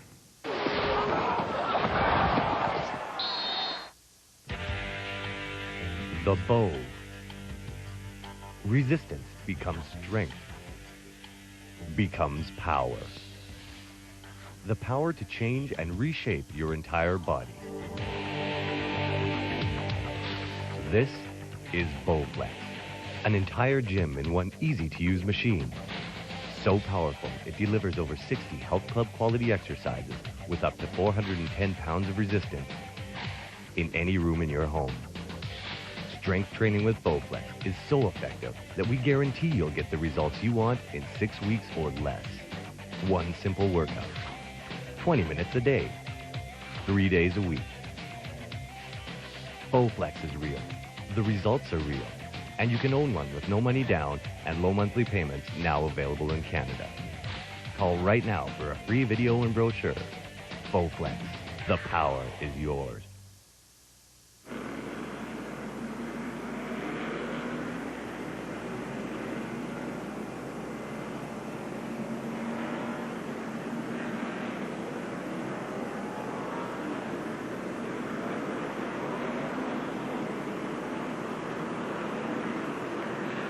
Strange Saturday night here in Virginia's capital city so far as we work the caution flag here in the Chevrolet Monte Carlo 400 with the Looney Tunes. Bill? Alan, I'm not going to kid you. A few laps ago, I was afraid to come up here and talk to Michael McSwain. But you got back on the lead lap. You got your car in good position. Ricky's running 12th, and that car is pretty good. Yeah, our car's pretty good. It's been a little tight, a little loose. We overcorrected just a little bit that last time. But it's been good all the way around, and back on the lead lap. 165 laps ago would be good. You have made very minor adjustments, and they've had major impacts on the car. Yeah, last time we changed just a couple millimeters of stagger and a half pound of air, and it went from a tight race car to a loose race car. So took about half of that millimeter out and about another half a pound of air out. And I think we'll be good now. We'll see. We'll see. Marty? Robbie Reiser for Way of Review. Matt Kenseth has a fast car. You've had two cut right fronts. Have you solved the problem? I think we started a little bit too low on air pressure, you know. It's my fault. Randy here is saying air pressure we run here all the time, but obviously it ain't working tonight. So went up on that, and I think we got it solved. We'll see what happens here, but car's been running great. Guys done a great job on pit road to keep us up, you know, keep us in this thing. So hopefully we got it fixed and we can run to the end here. Car's fast. No truth to the rumor. They're doing this just to show off. Keep going down laps. Matt? Marty, Randy Dorton heads up the Hendrick engine program. Your car's gone back out to 24. What was the problem? We lost we run fiber belts on the front cam drive, and we stripped that belt off. So we've been most of the valves in it. We disconnected a couple cylinders, put a new belt on there to get as many laps and points as we can. He is in the 39th position. He's about 40 laps to make up the next spot. We're back to greens. Steve Park is the leader. Very jumbled up running order because of that whole sequence of events with the caution and the green flag stops and the rest. It's Steve Park, Brett Bodine, Matt Kenseth, Hermie Sadler, and Ryan Newman, the top 5. Then Tony Stewart, Mike Wallace, Rusty Wallace, Mark Martin, and Kenny Wallace, the top 10. 22 cars on the lead lap. Whoa, trouble in the straightaway. Casey Atwood, 25th place. A lap down. And no caution flag. No caution flag yet. Yeah. Doesn't look like there's going to be one. Nope. What happened? Matt Kenseth and I think the 7 car Casey Atwood got together off turn 4. Now this is Dave Blaney trying to get a lap back from the leader, Steve Park. And he does get in front of Park. So 23rd place. Now, change for second. Matt Kenseth in the 17 is going around the 11 of Brett Bodine. The 4 car, the 32 car, both those cars are a lap down. And it looks like these cars are going to stay a lap down if Kenseth has anything to say about it. 8 car in the picture there, too, Dale Jr. He's also a lap down. Next one on the lead lap is the 12 car of Ryan Newman. And Jeff Gordon has just gone back into the garage. Because Jeff Gordon's car, as Randy Dorton told us, was only running on about 5 or 6 cylinders. He could not keep up to the minimum speed that NASCAR requires for these cars to be on the racetrack. Yeah, and he drove it straight to the truck, so they're done for the night. 56 races without a DNF comes to an end tonight. And on a night when he could have capitalized on Sterling Marlin's early misfortune. So both the top 2 in points with troubles tonight, and that opens the gate for Mark Martin and Tony Stewart and some of these other guys to gain a lot of ground. Rusty Wallace's 2 car we talked about. You guys talked about particularly just how fast he was. The fact that he's now in front of Tony Stewart. Whoever has Rusty Wallace in the $1 million bonus. Oh, trouble. Kyle Petty on the lead lap. No caution flag yet. Still green, clear all around. Get fired up and get going, Kyle. That's going to cost Jeremy because Jeremy had to go down pit lane. Well, the 77 car was just pleased to the caution flag, getting to make up this 3/4 of a mile. Yeah, just in front of the leader, Steve Park, is Dave Blaney. First race that Steve Park has led since Darlington in March.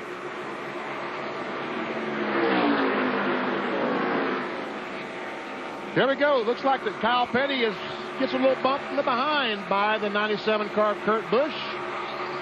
Little assisted spin. Now back to this race for a spot. Rusty Wallace takes 4th from Brett Bodine.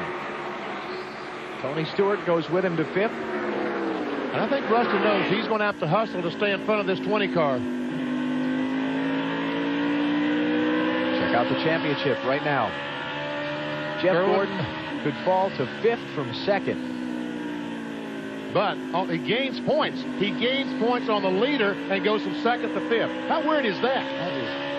That's a tough day. That is a tough day. Noble 5 tonight. The 5 drivers racing for the $1 million. 3 of them are out. Michael Waltrip, Jimmy Spencer, Sterling Marlin, all out in accidents.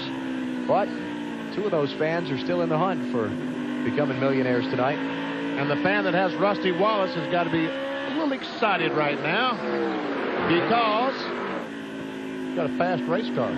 But I don't think it's faster than that guy right there. Tony Stewart And both of them got to catch a 12 car. That fan is Tommy Medley of Roanoke, Virginia, by the way, VP. Yeah, a Virginia boy. Only be fitting that he could win here in Richmond, the state capital. Stewart squeeze into the inside. Oh, yeah. Oh, some contact. Almost. Watch him get in here, though. This is for 4th place. Oh, he's using that brakes. Looks like he's going to take that spot away. Matt, what's Mikey say? Whoa! That was a big hit. And Mikey had a big hit on the Baxters there, looking for the $1 million. Man, I was so proud of our team. We made our car really good. We were on a different pit schedule, but our lap time at the same point on tires that the leaders' lap times were great. We felt like we could contend with our Napa Auto Parts Chevy, but instead we wound up crashed on the back straightaway. Disappointing. Real proud of the fans and the excitement that was created here tonight for all the folks that were touched on or hurt on 9/11. Just really sad about all that, and I'm glad we were able to show our patriotism and say thanks to the people that are rebuilding lost dreams and memories. Now they put the water barrel there for tonight. How hard was the hit? Because the back of the car looks pretty bad. It didn't even hurt. I mean, it was just bounced around. I wondered why I got up in the air, and then I saw it on TV. The water barrels are a wonderful barrier. I've hit them one other time at Rockingham, and no matter how hard you hit, they really cushion the blow. So we need to look at having those in more places, I think, because they really helped me. I want to tip my Napa hat to Stephen Park, leading the race and having a good day back. I'm proud of him and his team. Thank my boys for building my car, making it so fast tonight so I could make my fans stand on pins and needles at least till halfway, leading the race for us. You've tipped it twice. Let's tip it one more for the road.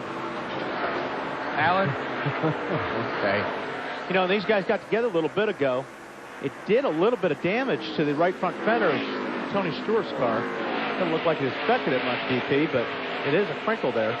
And he finally takes that spot away from Rusty Wallace. Now, can they run down? Can they catch that 17 car that has been so fast? Or will that right front tire stay on the 17 car? And while we were talking to Michael Waltrip, you saw Matt Kenseth take the lead away from Steve Park. So Matt Kenseth, the 10th different driver to leave tonight. He's come back from a lap down and 2 flat tires to pace this thing.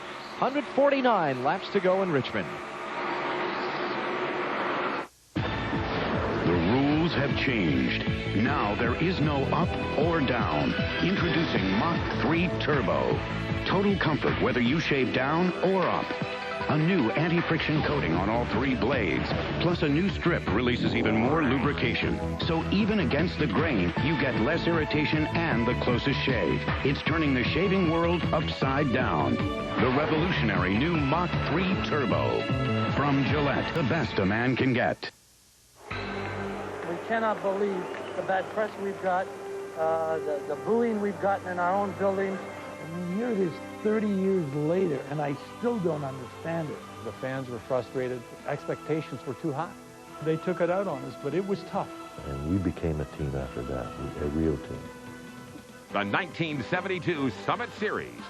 Game 4 tomorrow, all day, every 2 hours, exclusively on ESPN Classic Canada.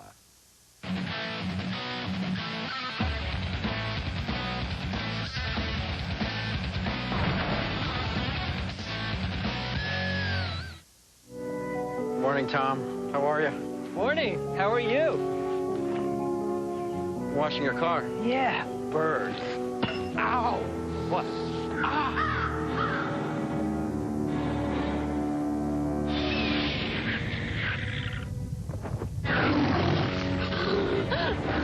They smell blood. Yours. Turok Evolution from Acclaim. Rated M for mature. The scent of blood. NHL Network Team Weeks with the stars. He scores! The coaches. And the best playoff moments. The Vancouver Canucks, September 9th to the 15th on the NHL Network. Every play, every move, on and off the field. From our team's perspective, Schultz, Climbing, and Dunnigan. CFL football, TSN, Canada's sports leader.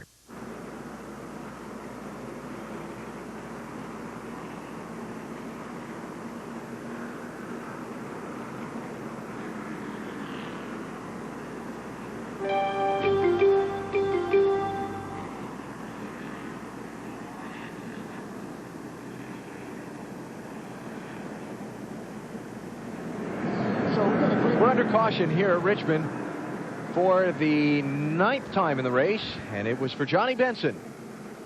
He's on the outside of the 31 car of Robbie Gordon, and looks like they might have made contact because he does have damage to the left front. It looks that way. It looked like he got a run on him, but Robbie didn't know he was there. Yeah. Because if you look, yeah, it's tough to see this angle, but he's got a lot of, see his left front, see all that damage there? Yeah. It's almost like he kind of got shoved up in the wall. Pretty tough hit. Look how hard this thing slaps the wall. And I would say so, because if you look at that again, you can see the front wheels of the 31 car turn to the right. So he was loose or trying to save it, so he probably was in the 10 car. And that was early. Oh, wait a minute. That's going into turn 3. Yeah. No, but there's the damage. They did hit again. The telltale camera. Whoa. And I tell you what, Jimmy Johnson slid that left front tire. And I don't know, did he pit? Lead lap cars that pitted here, BP, Ward Burton, Ken Schrader, Bill Elliott, Jeremy Mayfield, Dave Blaney. No, he did not. I don't know how much damage that might have done to that tire, the left front on the 48 car, but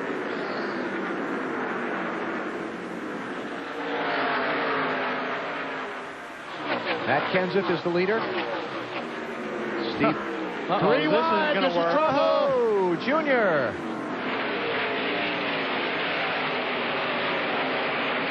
That was a wreck looking for a place to happen. It just didn't find the right spot.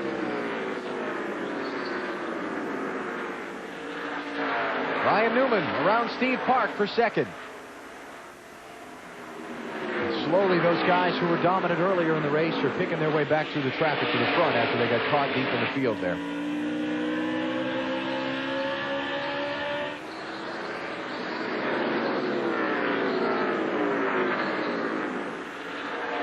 Got 141 laps to go.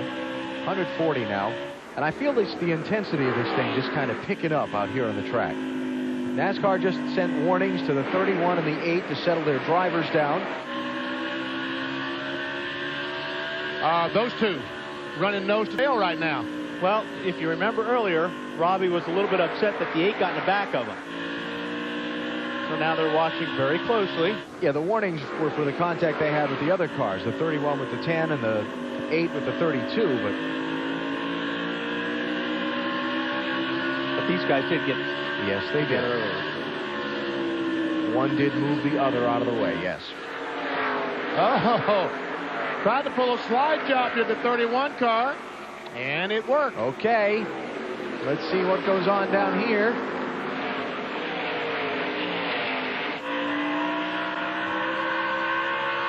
No payback. Not yet anyway. There it is.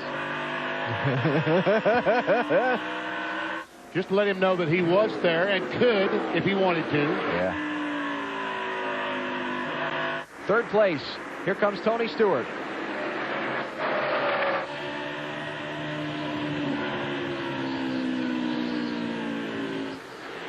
Working to the inside of Steve Park, but Steve's not ready to give up.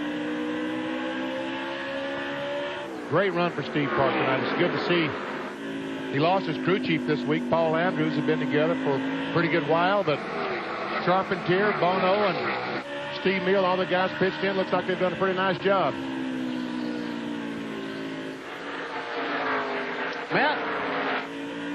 Benny, Steve Park says the car just wants to slide the front end still, but he says these are the best set of tires he's had on the car tonight. They've also told him, look, we've got a good car tonight, but not a great car. We will fix it even more, but just don't get upset when cars start to go by. You just got to be patient, and we'll work with it.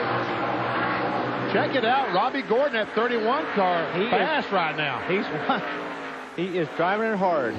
He is the first car one lap down in 24th place. And he's trying to get up there and get in position to get his lap back should another caution come out. Matt Kenseth is the race leader. 134 laps to go here in the Chevrolet Monte Carlo 400 with the Looney Tunes at Richmond.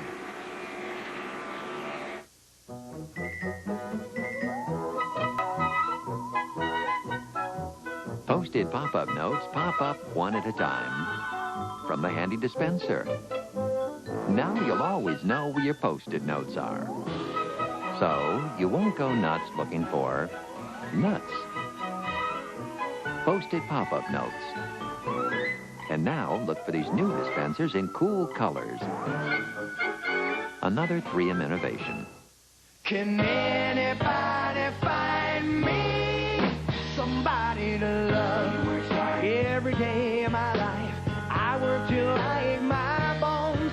At the end of the day, I take home my hard-earned pay all on my own. Take care of your vehicle. Save 50% on a complete maintenance package. Now only $19.99 and get free roadside assistance.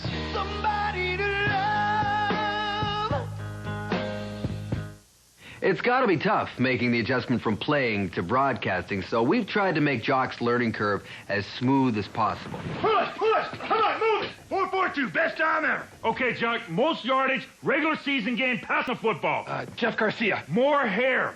Doug Flutie. Think better looking. Oh, Matt Dunnigan. 1994, 712 yards. Wasn't it 713 yards? Whoa! Jock, you rock!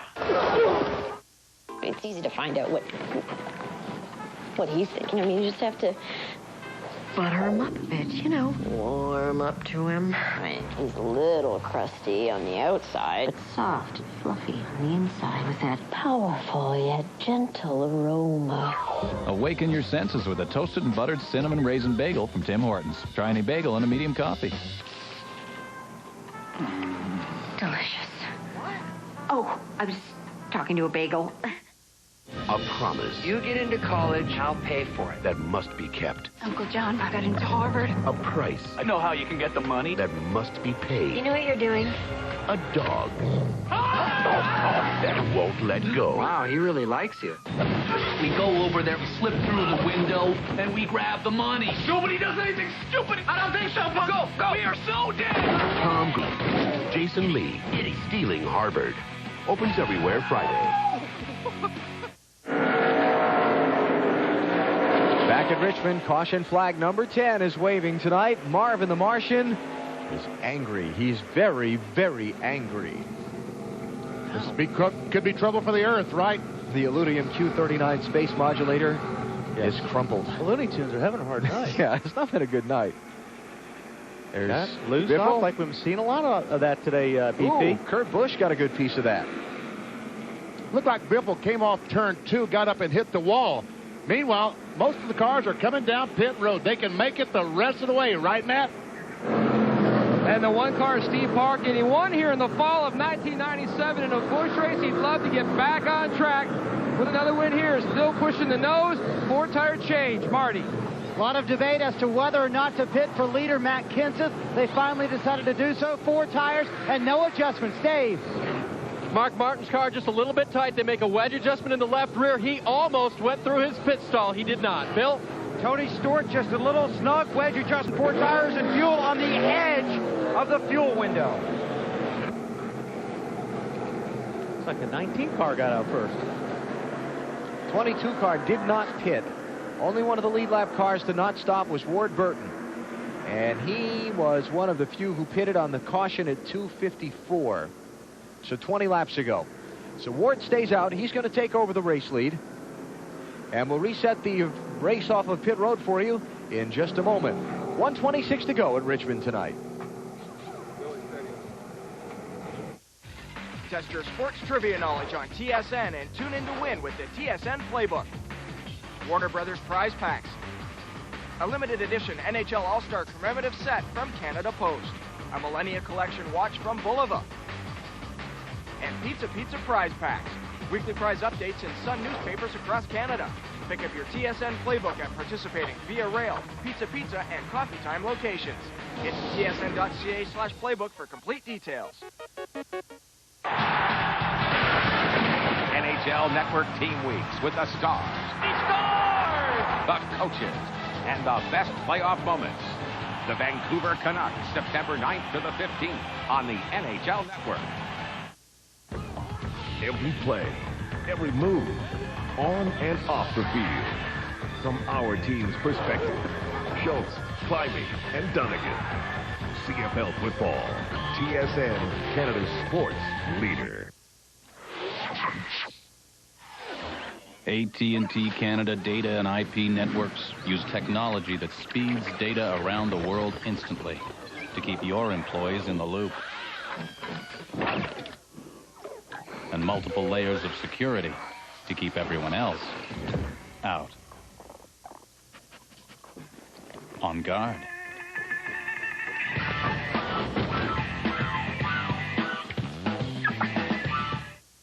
Who would want to live in a semi-frozen, mosquito-infested backwater like Winnipeg? You stink! And the stench is beginning to rub off on your loser pig poo bombers! Maybe your football team will leave town too after the Rough Riders kick your butt! CFL, the rivalry lives on. Riders rule! I don't know what's worse, Calgary! Your crappy rodeo or your crappy football team! Ha! Stampeder's my butt! Well, here's a news flash for you. You're not real Cowboys! You're a bunch of pasty-faced, gas-guzzling stink jockeys! Edmonton's gonna kick your butt! CFL, the rivalry lives on. Loser!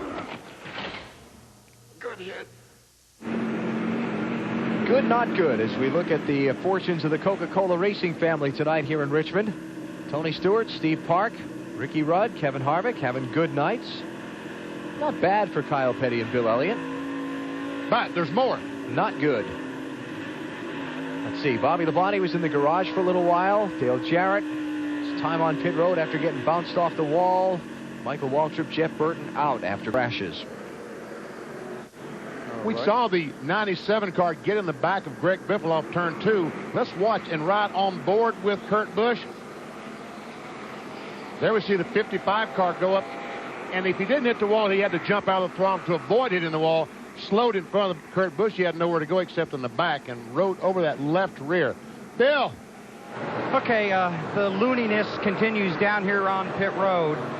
And the problem with the 26 car, that tire got loose from the 28. Rolled in front of Todd's car, and that's the tire that he hit. Belonged to the 28 team. I tell you what, that tire, Bill, rolled from pit road all the way around the middle of 1 and 2, didn't it?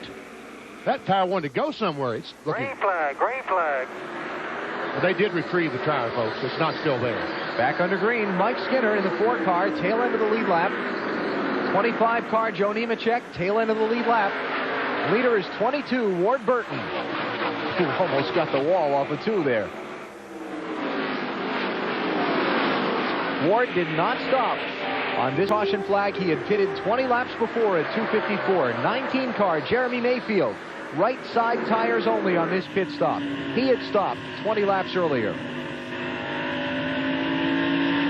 Took a little track position and just got the 2 tires. Where are those sparks coming from? Ward's car or Junior's car? Looks like the front valence of Junior's car. Yeah, it is. Junior is now the first car 1 lap down. The 8 car there, he's in 25th place. And now he's going to be the second car 1 lap down as Ward gets by Joe Nemechek. Ooh, Ward almost got the wall again off turn 2. That's twice.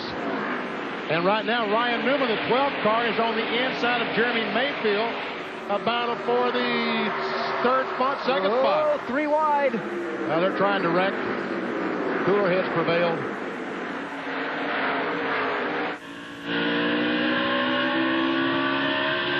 Folks, this is so exciting, but it's so doggone dangerous. Dave, he can't... Well, I'm with Tommy Baldwin right now, guys. Tommy, can you take credit for getting him up front, or is this the kind of race that's just going to fall to somebody at some point? Yeah, I mean, it's really all hinging on the luck. You know, we got a caution and got a lap down before, then got it back in the tail end there, and our air pressure wasn't working anymore. The track seemed to get a little tighter rubber on it, and we went right to the back, come in, made a change. Everyone else had to pit, and here we are. How is it watching cars trying to get back on the lead lap when your guy's leading? Well, you know, it's tough you know, this is NASCAR, and it's so competitive, but Cat Boys is doing good, and car's running good right now. All right, they made no changes on their last pit stop, guys. The car is really good for Ward. Dave, the question I wanted to ask is, they can't make it the rest of the way. They do have to stop again, don't they, Dave? That is true, Benny. There were a couple of cars, including Dale Jarrett, who did top off just before we went back to green, but he'll have to stop one more time, the 22 car. And those other cars that did stop, as Bill Weber said on the 48 car, been on the edge of his fuel window. I think a lot of those guys are right on the edge of it. Hey, we're going to have at least one more caution. These guys are going to be coming into the tires. I mean, come on. We got over a quarter of the race still to go. And right now we have Ryan Newman, the 12 car, and the 17 of Matt Kenseth. Who's the 17 car? Wasn't he behind? He was behind a lap earlier. 2 flat tires for Matt Kenseth tonight. Yet, he's come back to contend for the win in this thing. Next week, Loud, New Hampshire, more of the same. Yeah. Beating and banging and tempers and frustrations. On a very slick racetrack. Does it look like 2 grooves at BP, or is it still a groove and a half? About a groove and a half, I think, right now. Maybe 3/4. Can I push it that far? Maybe a groove and 3/4. I'll give you that. Oh, Kenseth, what's he doing? He's slowing down? No, he's on the inside of someone. I looked up and saw the 17, said, what's he doing on the inside? I see what he's doing, trying to pass Mike Skinner in the 4 car. And does. So Mike's now back a lap down in that 4 car. He's in 24th place. And it is Dale Earnhardt Jr. working that leader over good to try and get back on the lead lap. A lot of guys got trapped a lap down with a caution at lap 208 just after green flag pit stops. Jr. was one of them. And now he's back on the tail end of the lead lap, needing a caution. Here comes Ryan Newman for the race lead.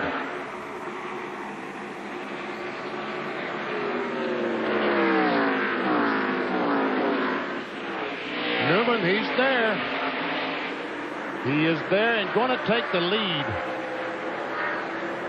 Ryan Newman led 143 laps earlier in this race. Got shuffled back by that same pit stop caution flag sequence that we talked about. Yeah, a little slide job there. Here comes Kenseth.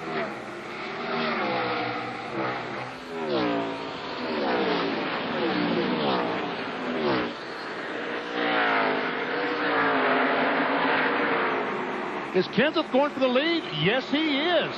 Wow, what a run off turn 2. Man, that 17 DeWalt car is fast. Second time tonight, Matt Kenseth is the race leader. 3rd to 1st in a couple of laps.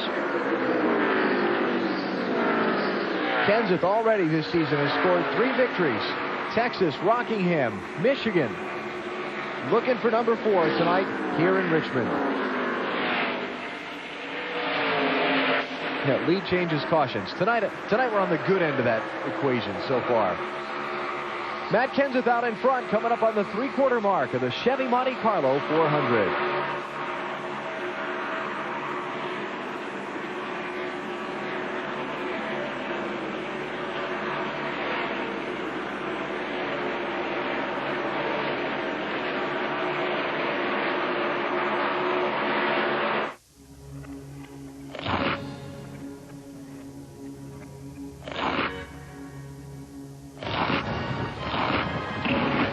New Stuffed Crust Gold is here. Love cheddar? You'll love this. A golden ring of crunchy cheddar cheese baked on the Pizza Hut's delicious Stuffed Crust Pizza. You get ooey gooey stuffed crust with a 24-karat cheddar cheese crunch.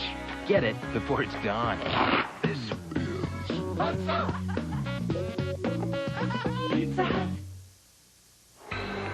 We cannot believe the bad press we've got, the booing we've gotten in our own buildings. And here it is 30 years later, and I still don't understand it. The fans were frustrated. Expectations were too high. They took it out on us, but it was tough. And we became a team after that, a real team. The 1972 Summit Series. Game 4 tomorrow, all day, every 2 hours. Exclusively on ESPN Classic Canada. the bow. Resistance becomes strength, becomes power. The power to change and reshape your entire body. This is Bowflex, an entire gym in one easy-to-use machine. So powerful, it delivers over 60 health club quality exercises with up to 410 pounds of resistance in any room in your home. Strength training with Bowflex is so effective that we guarantee you'll get the results you want in 6 weeks or less. One simple workout, 20 minutes a day, 3 days a week. Bowflex is real. The results are real.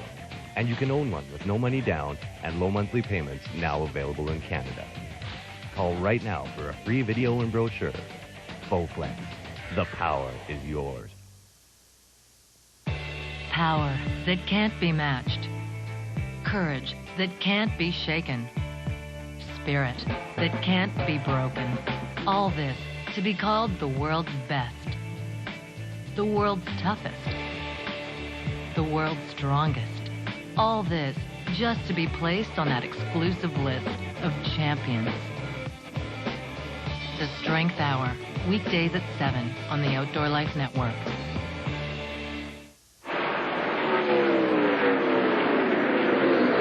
Back at Richmond, yes, that is the 99 car back on the track. Jeff Burton, after the accident he was in, way back at lap number 10. Check our Napa Field summary. 11 leaders, 14 lead changes, but 10 caution flags. Big story of the race is who's out of it. Sterling Marlin, the championship leader, and second place man Jeff Gordon in points, both done for the day early. Huge opportunity for Mark Martin and Tony Stewart and Rusty Wallace and some of these other guys to pick up a lot of points tonight. You know, this is just like in Bristol. All of a sudden we look up with 100 laps to go or so, and here Mike Wallace is in this Conseco Pontiac in 7th position. Play the pit strategy where the caution flags worked out well for them. They were one of the ones that were still on the track when a lot of those guys got trapped a lap down. Back at, what was that, 2:08? Got him up into the top 10 then, and he hasn't let it go. Yeah, he's still running good enough big thing to hold that position. And got some very good race cars. Got Jeff Green, got Jimmy Johnson behind him.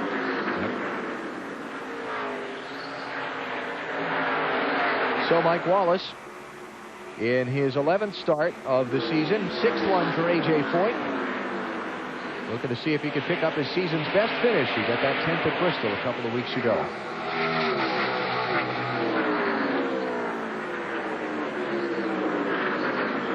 Skinner's not just pulling over for him. No, he isn't. Oh, a little rubbing there coming off turn 2. Little slide job. Clear.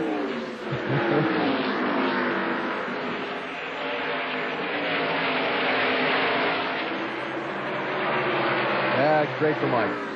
Tell you, it's tough to get into a car mid-season and try and, you know, pick up the pieces with a team that's been struggling and looking to make a change and get things going. That's a tough job. Yeah, it really is. You know, we've seen some cars last night in the NASCAR Bliss Series race and tonight in the Winston Cup race.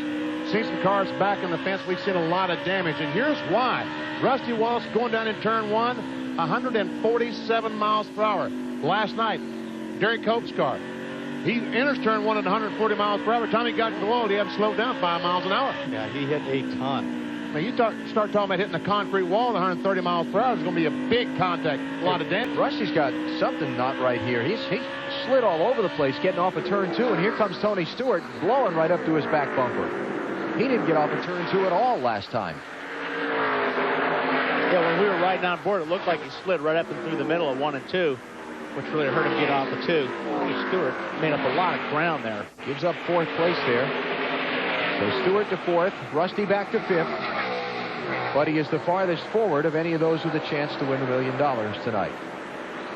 Matt Kenseth leading Ryan Newman by 5 car lengths. 90 laps to go tonight here in Richmond. Take the plunge with Shark Week on Discovery Channel. Those are sharks! Those are sharks right there! Experience up-close encounters with one of nature's greatest predators. Get me out of this water! Celebrities come face to face with their greatest shark fears. Unreal. Right over my head. Just like that. Nigel Marvin guides you through shark-infested waters. Shark Week, beginning September 15th, only on Discovery Channel.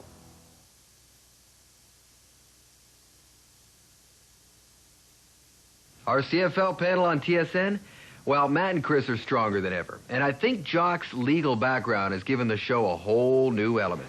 Teddy, I believe that this trade gives the BC Lions that deep threat that they've never had before. Sorry, partner. I think they clearly gave up way too much for a player whose better years are behind him. Jock? Well, Matty, there's no question that Jones gets the best of this deal, and let me explain why. First of all, provincial sales tax down 3%.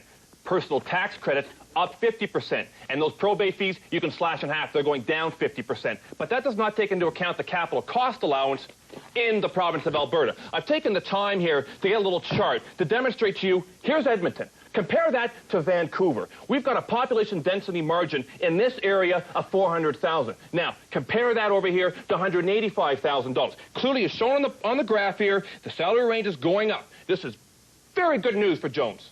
Perspective is everything.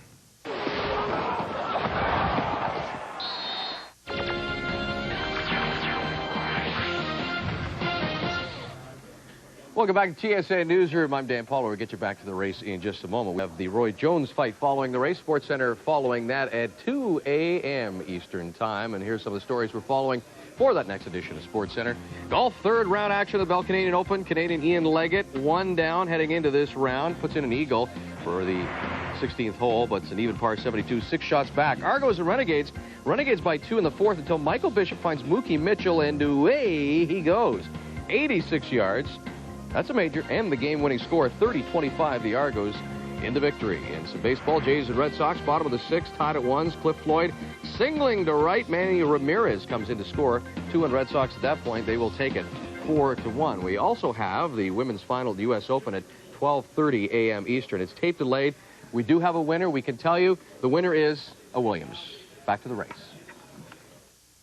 Is one of my favorites of all time. Richmond, February 1986. Dale Earnhardt, Darrell Waltrip, tangle, racing to 5 to go.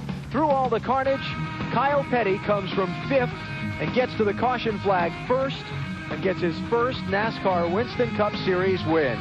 That was a 5-star finish. And for more on Wrangler 5-star finishes, log on to NASCAR.com.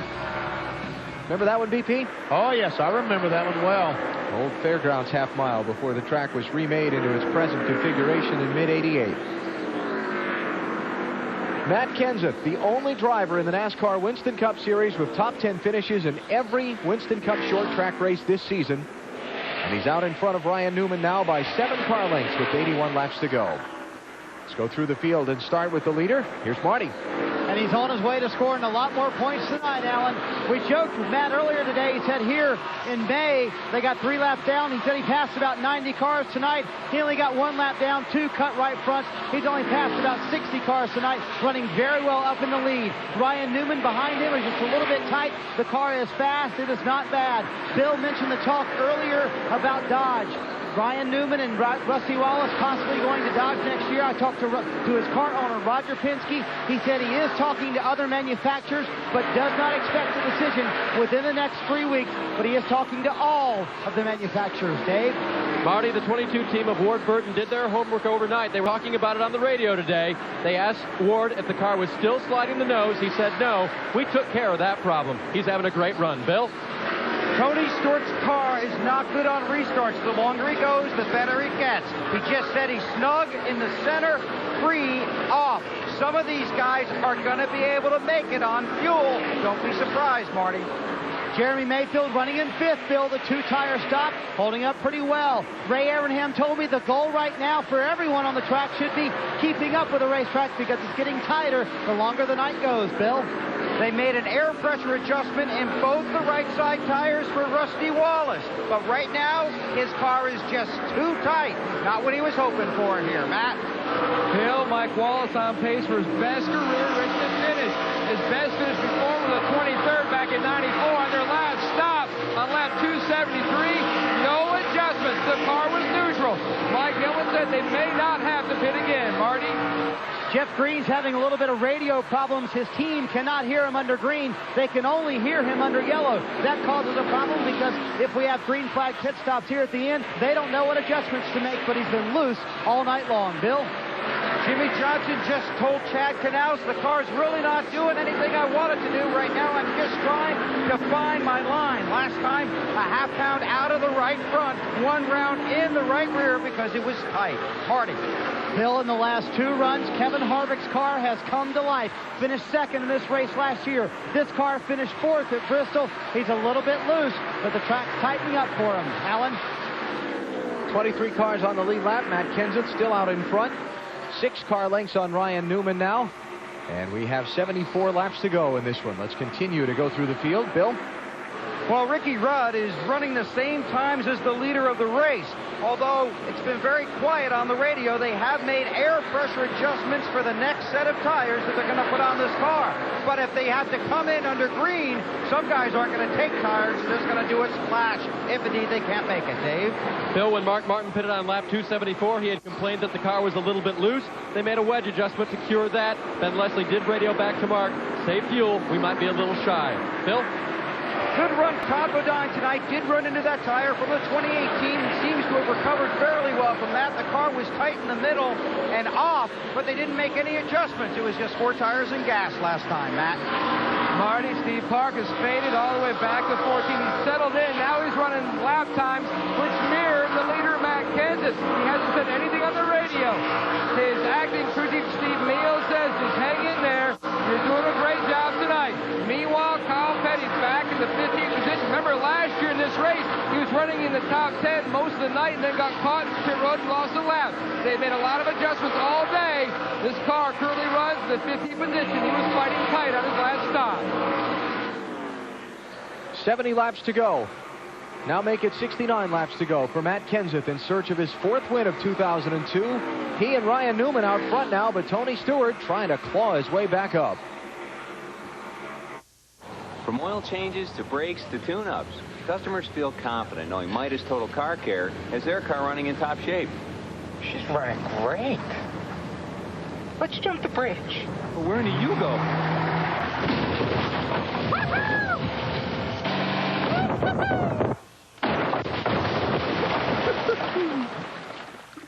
You go. What are you going to do? Total Car Care. Midas, we do that.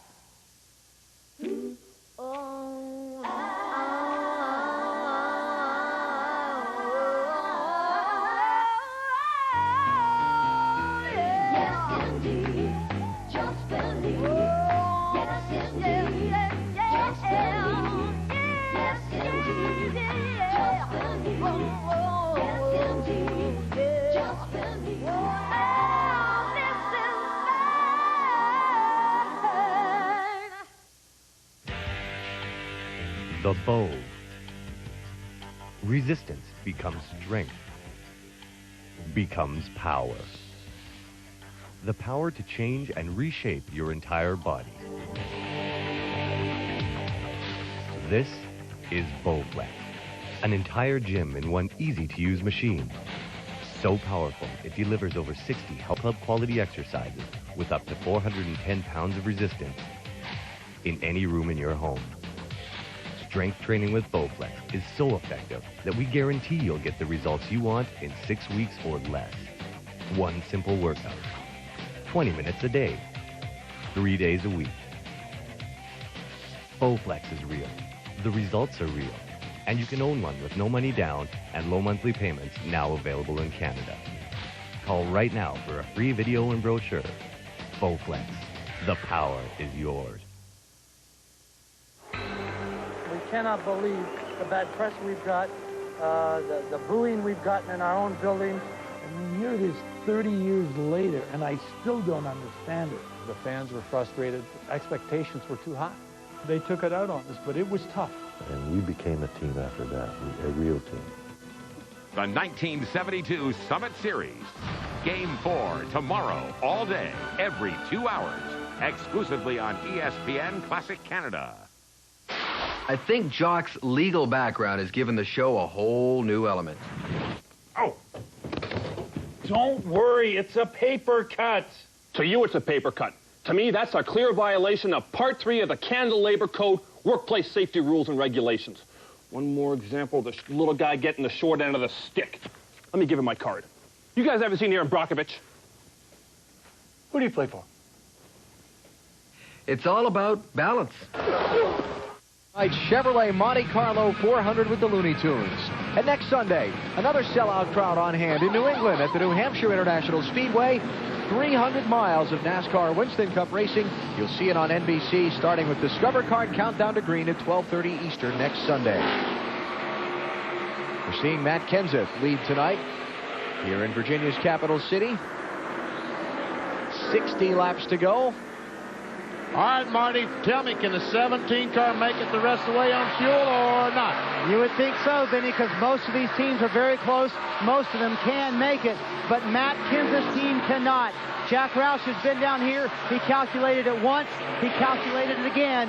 Both times he came up 5 laps short. Well, that is surprising. You think these guys always get great mileage. I mean, he's always the last car to pit, yeah, but tonight they might be doing something different to try to get this car around the racetrack better, and it's working because he is very, very fast. Maybe it's the gear. You know, I heard a lot of guys talking about gear in the garage this afternoon, Wally, because, you know, the practice was done earlier in the evening than when they raced, and guys are speculating that they were going to need to put some gear to it to get up off the corners tonight with the track conditions. But, you know, one of the crew chiefs told me, we're taking a chance on not finishing, but I'd rather get up there and run competitively than ride around 20th all night without enough gear. What they're doing is putting more RPMs to the car, and exactly, Alan, that's going to burn a lot more fuel, so maybe we can find out if that's what the 17 car did. Aerial views tonight at Richmond, courtesy of our U.S. Army Skycam, United States Army, an Army of one. And right now, Tony Stewart is faster. Well, that last lap, Matt Kenseth was the fastest car. It really is very, but most laps, Tony Stewart has been faster than Matt Kenseth. The problem is Tony Stewart is almost 4 seconds behind. He's got a lot of ground to make up in just about 60 laps. And that last lap, he passed the car of Brett Bodine there at BP, so I think that's probably what cost him a little bit. Rusty.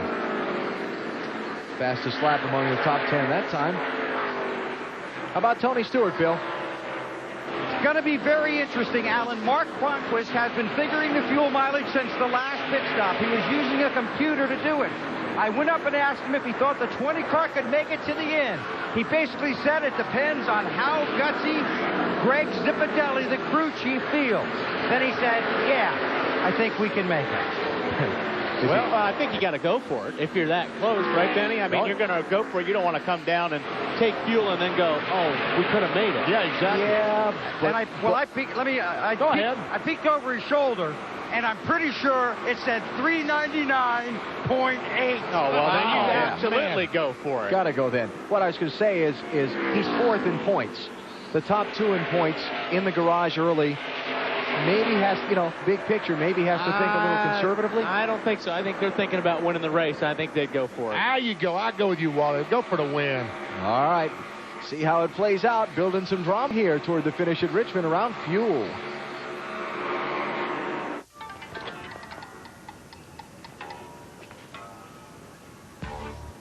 Isn't that Kathy McGuire?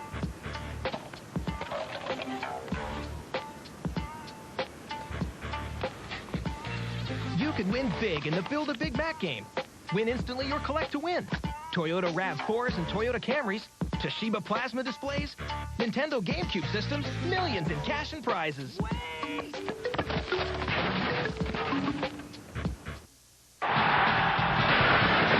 NHL Network Team Weeks with the stars. He scores! The coaches and the best playoff moments. The Vancouver Canucks, September 9th to the 15th on the NHL Network. Every play, every move, on and off the field. From our team's perspective, Schultz, Climbing, and Dunnigan. CFL football, TSN, Canada's sports leader. Being a teenager is one step closer to total freedom. Cars, boys, sleep, food, and shopping. It's all about having fun. We do everything together. I like to spend my money on clothes. You like shop and eat and eat and then shop. I like shopping in 5 minutes. For Ashley, it's kind of a sport. That's fun when you go shopping with your friends. What would I do without them? Nothing! I don't know what's worse, Calgary, your crappy rodeo or your crappy football team. Ha! Stampeder's my butt. Well, here's a news flash for you. You're not real Cowboys. You're a bunch of pasty-faced, gas-guzzling stink jockeys. Edmonton's gonna kick your butt. CFL, the rivalry lives on. Loser! Good hit. NHL Network Team Weeks with the stars. He scores! The coaches and the best playoff moments. The Vancouver Canucks, September 9th to the 15th on the NHL Network. All the right questions with just the right attitude. Michael Landsberg, off the record. TSN, Canada's sports leader.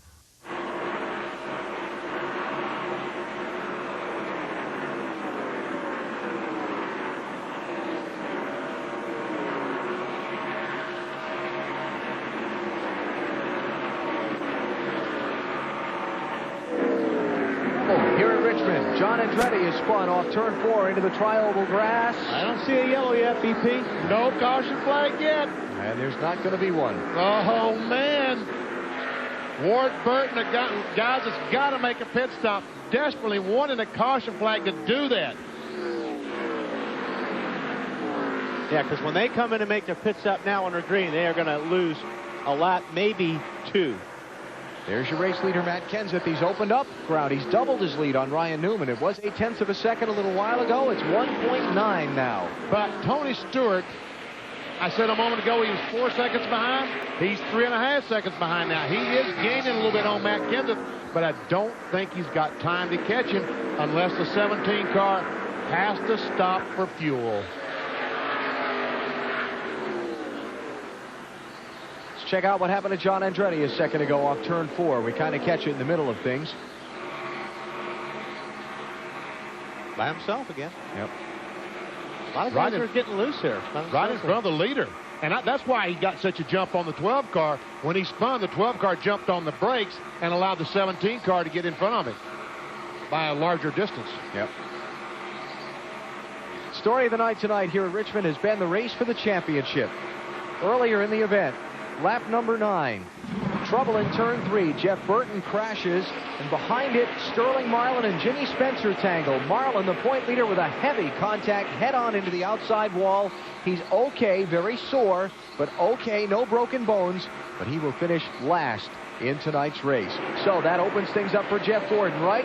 No! Wrong. Lap 53, Gordon breaks a camshaft. Well, a belt, not a shaft, right? Timing chain belt. Timing chain belt. There you go. Sent him to the garage for 200 and something laps, and he is going to wind up finishing either 39th or 40th in tonight's race. Jeff Burton is still out there, and if Jeff can run another 15 laps, Gordon will drop that one spot farther down. Unbelievable. So, 79 points between 5 drivers. So Gordon's going to gain points on Marlin tonight, but this thing is going to tighten down like you would not believe heading to New Hampshire next Sunday. And I talked about Tony Stewart. I've forgotten all about Rusty Wallace, Bill. Well, I'll just tell him that later, and there's a chance we could be telling him that in Victory Lane. Remember a little while ago, we said that car was too tight? Well, the adjustments they made on it made it a little tighter, but as Rusty goes along, that car is coming to him. As far as fuel mileage is concerned, crew chief Bill Wilburn said, we can make it. There are a lot of creative answers down here when you ask these guys about fuel mileage. He said Rusty can make it, and that might be $1 million bet. Rusty, one of the 5, racing for Winston's noble $5 million bonus tonight. You see 3 of them had tough luck. Jimmy Spencer, Sterling Marlin, Michael Waltrip all crashed out. But Rusty, he's got a sniff of it. Mark Martin's back in 15th right now. And, of course, the top 5 finishers tonight will race for the $1 million at Talladega. Back the first weekend of October.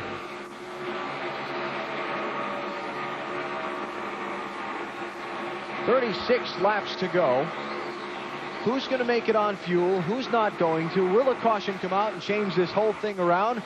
Let's take a commercial break here and come back and set things up for the finish.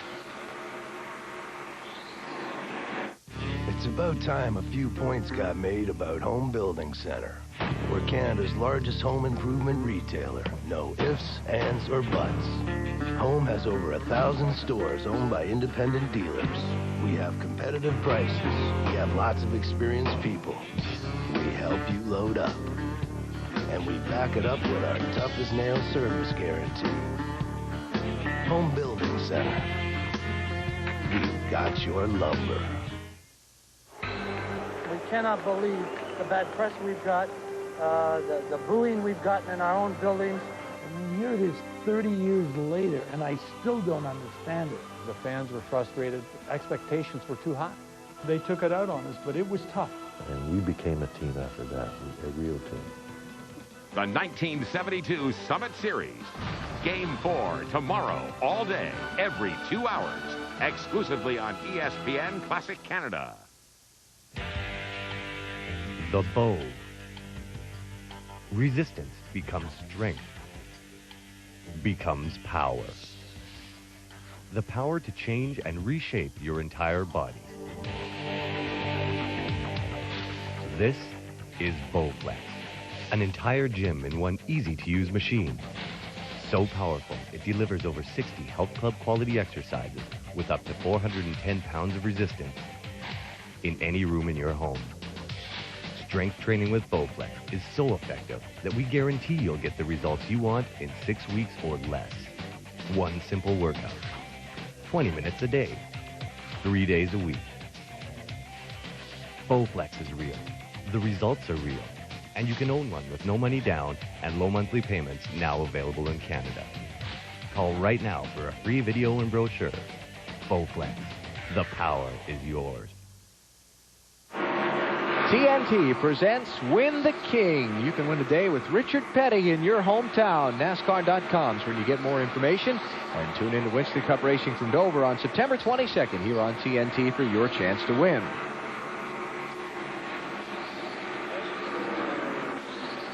.29 laps to go. Matt Kenseth's the race leader. Can he make it to the distance on fuel? Ryan Newman is second. There he is, but things are tightening up from second, third, and fourth. Rusty Wallace has caught Tony Stewart. Made a move on him a couple of laps ago, but the lap traffic, Tony's not able to keep his car on the bottom right now. Yep. See that? BP got down the middle of the corner, and that car just shot up the racetrack. Opened it up for Rusty. And Rusty he turned his, and around him, he went. Cody's lost the forward fight on that car. That's his problem. So when he steps on the gas to get up off the corner, it won't get up. It's just sliding around. So Tony back to fourth, Rusty to third. Not all that far behind Ryan Newman for second, but they're a long way behind Matt Kenseth, the race leader, and they're running out of laps. And Ward Burton, we said he was going to have to make a pit stop. Well, he's finally on pit road to get that last drop of fuel. Dave? BP, this track has so much grip tonight for Ward. He complained that the tires felt like they were rolling off the rims, so they added air pressure all the way around, and then the car started pushing the nose.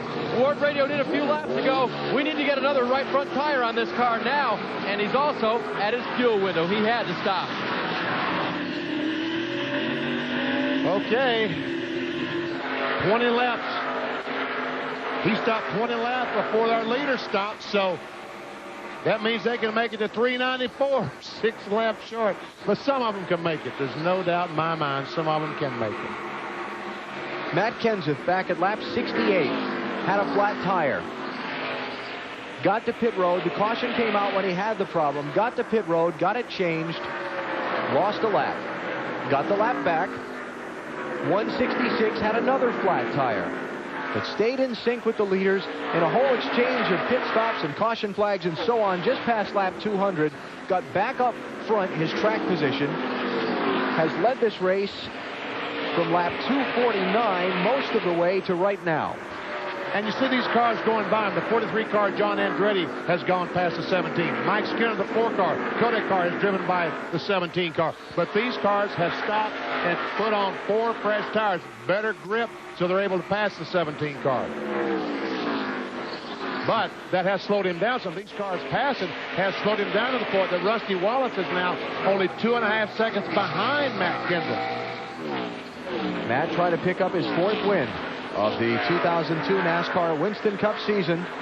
One of the strongest cars in the season's first half. Checkered flags at Texas, Rockingham, and Michigan for Matt Kenseth. This was the 2nd race of the season when he broke into the winner's circle. Then out in the Lone Star State. And again up in the Irish hills of Michigan. Been a great season for Matt. Had some troubles with some races they failed to finish, though, that's cost him a better shot in the points. Yeah, it sure has. Hey, Marty. Yes, BP? When Jack Roush said they were going to be 5 laps short, he didn't smile when he said that, did he? He did not, and he came back for a 3rd time, had a conversation with Robbie Reiser, the crew chief, and it confirmed we're going to be 5 laps short. But he also told Robbie in that conversation, I think we should go for it.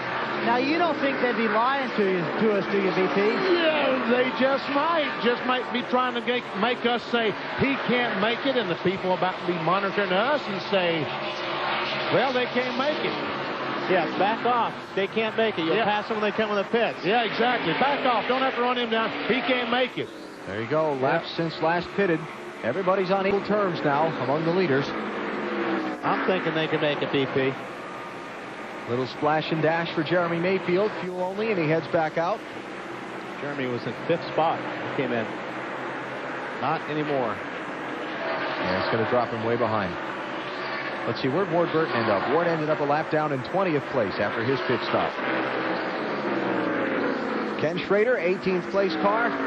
Last on the lead lap. No longer. First a lap down now. Let's talk about a couple things we discussed at the top of the night while we start setting up the finish here. Give and take. Did we see it tonight, or did we see more taken than given? No, I think we saw some situations where there was not give and take, but all in all, I was impressed with the job that the drivers did tonight. And second groove and the sealer and all that kind of thing. Did we see that second lane come in full? I don't think we saw it maybe in full. Second place. And Rusty's through. And now he takes off at 17 is the only car you got to worry about. He's up ahead. 17 car. That's the guy you got to catch. All right, Weber, tell us more on this gas story. Doug Ingold is the gas man for Rusty Wallace's 2 crew. A second ago, crew chief Billy Wilburn climbed down off the wagon, said, "Are you sure that you got it full?" And Doug Ingold said, "Yes." Then Billy got back on the wagon and said, "Rusty, drive the wheels off that thing." 51 races since Wallace has gone to victory lane. Rusty worked with Benny and I, substituting for Wally last night on the NASCAR Busch Series race. Asked him if he thought he had a car to win here tonight. He said he hesitated for just a second, and then he said, yeah, I do. I think we're going to be good. Oh, I was on an important assignment. Yes, you were. But we're glad to have you back. Sure. Sure you are, Alan. I said that in all sincerity. Rusty Wallace, once he got by the 12 car, but that time Rusty Wallace slipped up in the 3rd and 4th corner, lost some time.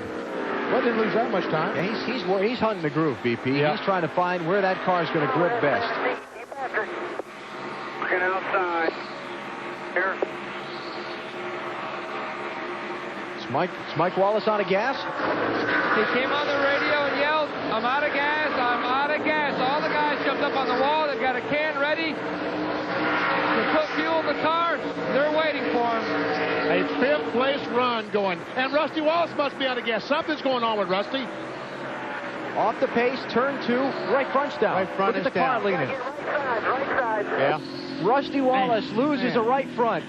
He was that? closing on Matt Kenseth. And he almost at exactly the same spot as in the spring when Ricky Rudd was going by when Rusty went up the racetrack and spun the leader out. Remember that? Well, there's been a lot of right front tire problems tonight. Yeah, Rusty's one of them. He lost a right front earlier, remember? Yep. There's a bad joke available there that he drove the wheels off the car. There you go. Yeah. You said it. Well, I don't think I'm not going to hear about that. yeah, I'm the master of bad jokes, I know. Literally. All right, so now Matt Kenseth is 4.5 seconds up on Ryan Newman. Fuel is questionable. Now he's really going to roll out of the gas, right? Oh, yeah, he's really going to try to roll out of the gas early and not stomp on the gas, just easy back into it. All right, Snyder, they're still going for it? They're still going for it, but they just put the crew on alert. They sent the gas man by the gas can to get ready. They thought Rusty Wallace had run out of gas. There was a bit of panic down here, but they think they're going to be okay. Oh, now they're okay. Now they're okay, yeah. Well, a little while ago, they were 5 laps short. Now it's wait and watch time. They pitted with 126 laps to go. We've seen Kyle Petty on pit road to get fuel in the last couple of moments. He's back on track. Who else might run out? Kenseth, Ryan Newman, Tony Stewart, Jeff Green, Ricky Rudd, Rusty Wallace is rejoined 2 laps down in 20th place. Think that guy's sweating bullets right now, Benny? Man. Man, I hope I don't have to go to work. Please don't put me to work, Matt. I don't put any gas in that car. As easily as he's holding that can doesn't have much gas in it. All right, 5 to go. Robbie Gordon on pit road. Believe he was being shown the black flag for smoke coming from his car. And we watch Matt Kenseth. And I'm told that's a 20 car, Tony Stewart. Yep. He looks like he's out of fuel, right, Dave? Tony just radioed in. I think I got a transmission problem. I don't have any gears. Oh, my goodness. You really thought he was out of fuel. Now, that's got to be scaring all these guys to death, not knowing what's wrong with the 20, thinking he's out of gas. And look at Tony running in, what, 3rd or 4th spot? Yeah. Look at all the points he just lost in the last 5 laps of this race. Yep. He was 4th in points coming in. And he's not making the minimum speed, so he's going to have to get pulled in. And will not finish. But he made another lap. He got one more lap out of the way. All right, let's keep an eye on this leader. See if that thing hiccups on him. 2.5 laps to go. Looks like Schrader ran out of gas. The first start in that car. Yep. 2 more laps. Oh, everybody's running out. Be careful here. 30's out of gas?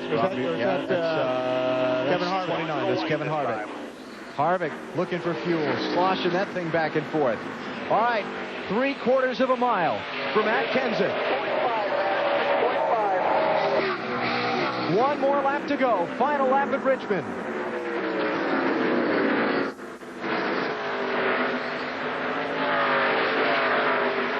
Katie's watching. They've got a vacation home up in their native Wisconsin they like to go to get away from it all. If they go there tomorrow, they can celebrate win number 4 of 2002. Matt Kenseth has won the Chevrolet Monte Carlo 400 at Richmond. We knew he could make it, Benny.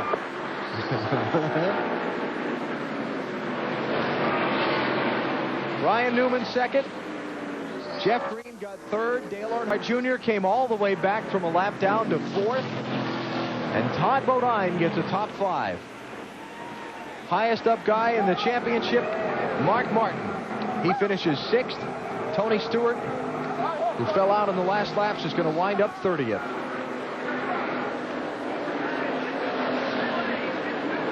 Short tracks have been pretty good to Kenseth this year, Marty.